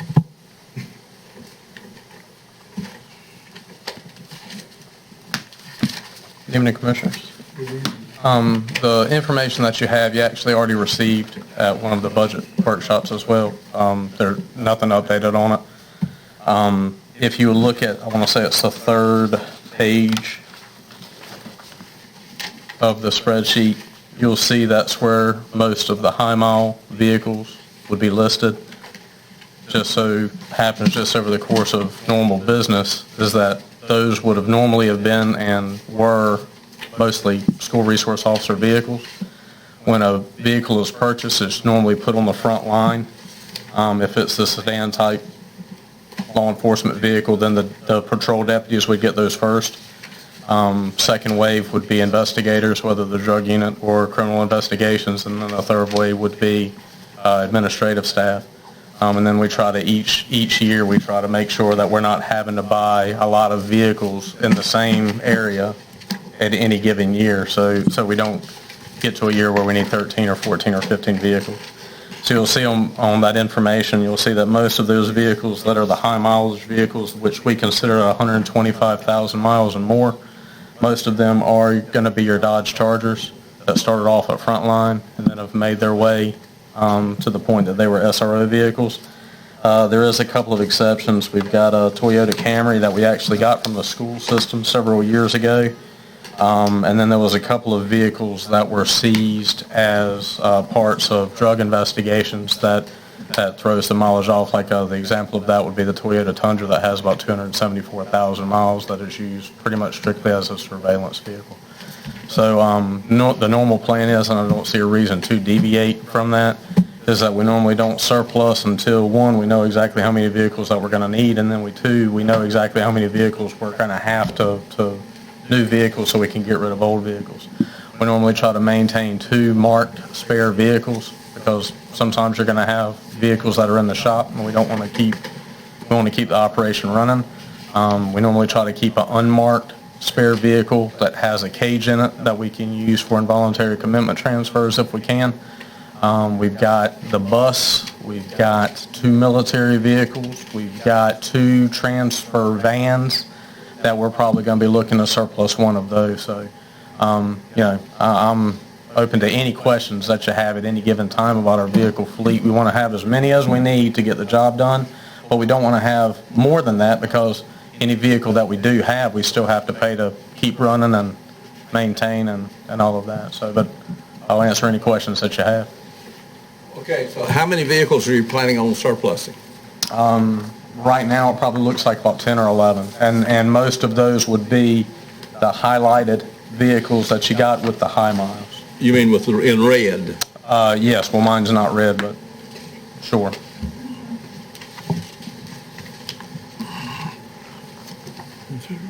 While Charlie's there, you want to go to the next item? Okay. On the monthly report request. Oh, yeah. Let's see. Yes. Well, I think the board should request, and we should vote on it from the sheriff's office, a monthly report of activities of the sheriff's office, and that is the same kind of basic report that all other sheriff's offices make, and that is how many contacts were made for arrest for drugs, how many contacts were made for arrest for other infractions of the law, how many were made as domestic. I think we need some information on this because we just put 5 additional deputies on with zero information as to what's going on in the sheriff's office. And basically, the sheriff's office to me right now is a secret police operation because nobody knows what's going on over there. So that's a request. I make that as a motion that the board request that information from the sheriff as a monthly report. I believe you told us, Charlie, during one of these meetings, maybe it was the budget, that getting these reports was not a problem. We just haven't been getting them. Second. Okay, we got a motion and a second. May I say something? Of course. I don't mind if you want it. I don't want it. I mean, I really don't. I don't have a problem with you getting it, but I don't want it. May I speak on that? Yes. Is that there was a conversation, and during that conversation, I said, if you let me know what information that you're looking for, and then you made a reference to Gaston County in a report, and then I came back with, I'm sure that if they can do it, then we can do it, but since then I haven't gotten anything. So, I mean, if you want to know information, just let me know what information you need, and we'll figure out a way to put it together, and then we'll go from there. Look, we're the worst secret ever. We tell everybody everything, but we just need to know what you want so we can tell you. And then we'll probably give you more information than you want. But I just got to know. Well, when you say that, if I were to mark up the report and send it to you with the kind of information that's on there, you would give us that as a monthly report to go in our agenda package? I would at least we can start with the conversation about what is the information that you want. We can talk about what we would need to do to get that information, and then, yeah, we can, once again, I don't, that there is a statute, there's been a lot of talk about law and whether it's law and whether it's not law. There is a specific statute that says that commissioners can request of a sheriff information about operations of the sheriff. But there's also in the same statute and in court findings and case law that says that the way that report's given back is the discretion of the sheriff. So that's why we need to have a conversation about what you want, and then we can figure out the best way that everybody gets what they want. Or at least we'll be like Golden Corral, we'll talk until everybody's equally unhappy. Well, okay, we got a motion and a second on the floor. I guess we need to vote on it then. Wait, one thing. Isn't a lot of this information in the information packet that we get every month with our agenda? I mean, there's lists of inmates and what they're in for. Is that what you're talking about? The city highway patrol, they come from a lot of different people. Okay. That's just for the jail. All right. Look, I'm supposed to say, I don't mind you getting it, like he stated. He said, I support you wholeheartedly if you want to see that, but I'm also asking you don't send it to me. I mean, when it get that thick, I just don't want to see all that stuff, but I don't have a problem if you requesting what you want. I really don't. Charlie, is there a electronic site or website that we can go to that has information as it pertains to all of the counties in the state that has some of this information on it? If you go to the SBI, North Carolina State Bureau of Investigation website, you can get links to the uniform crime reports. But I'll also say and give the caveat of that is that most people who are looking for information and data, that is kind of a cumbersome system. But that's really what the public has and gets. Beyond that, we do not have any links on our websites to any recurring stats or trends. We do a lot of press releases. We do over 400 a year as far as press releases on felony crimes that go out. But as far as any of the statistics or something that Commissioner Richardson keeps on going on, we really don't do. But we really also don't have a person that we can have dedicated to that. Right now, anything that you get is going to be, I'm going to compile it and do it. So. Mr. Chairman, we need good broadband for that. That's a quick question. Yes. Is it possible that you could just simply monthly arrest totals? Because I think that's pretty generic, and that's really not getting into. Yeah, and that's something that we can run just by configuring a report without really digging in the data and going into anything further. That's a low-hanging fruit. report.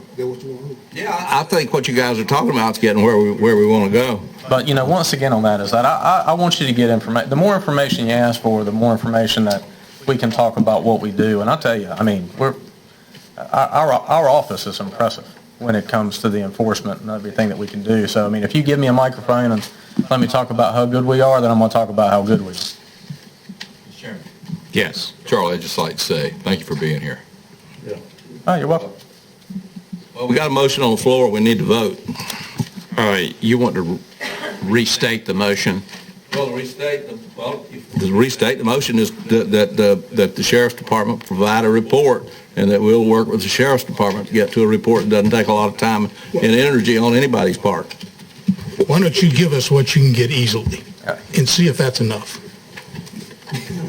Start slowing into it. You just killed him. Yeah.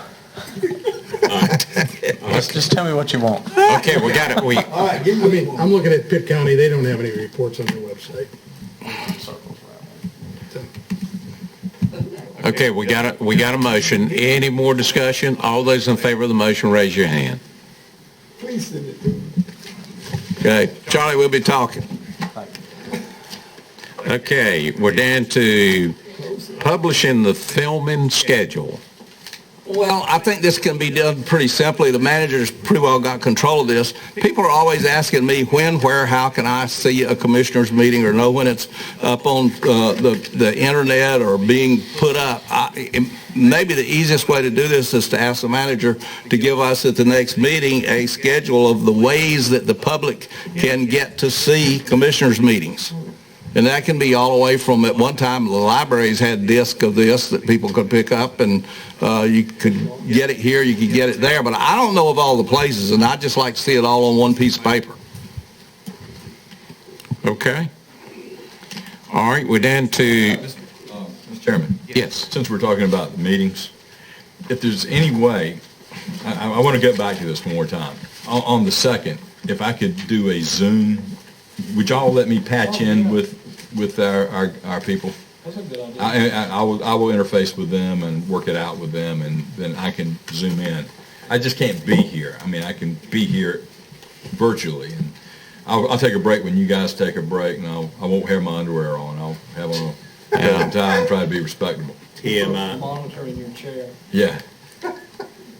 I hate to tell you this, but there was a blog that came out today that talks about the state of emergency declaration that the governor put in place that allowed for remote meetings. And the comment about that, I will send it to you in the morning so y'all don't think I'm making something up, that if the governor rescinds the state of emergency that he has in place right now, then that takes away the ability to do remote meetings. So...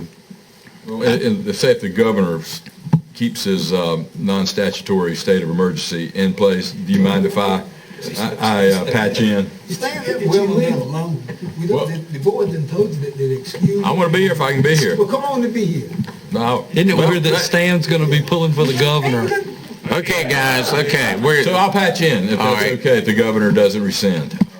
Okay, we're down to the closed session. Katie, do you want to read us into the closed session? Motion is needed to go into closed session under NCGS 143-318-11A3 to consult with an attorney employed or retained by the public body in order to preserve the attorney-client privilege between the attorney and the public body, and a personnel matter under NCGS 143-318A6 to consider the qualification, competence, performance, condition, and appointment of a public officer or employee or prospective public officer or employee. Okay, we're going to go into the conference room so you can remain here. So move. Okay, got a motion. Is there a second? Second. All those in favor, raise your right hand. So you know there's nothing going to happen after this, though. We're going to come back and close the meeting. Anybody got?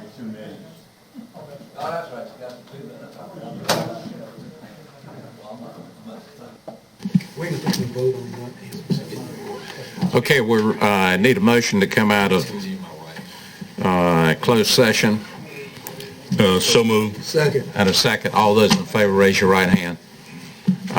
There was no action to take.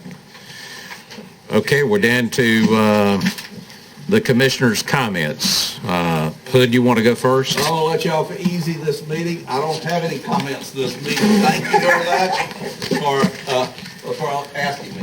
All right. Anyone else have 2 minutes? I yield my time to Commissioner Rich. He's already yielded. Okay. All right. Need a motion to adjourn. So moved. And a second? Second. All those in favor, raise your hand. Goodbye. See you, brother. You got it.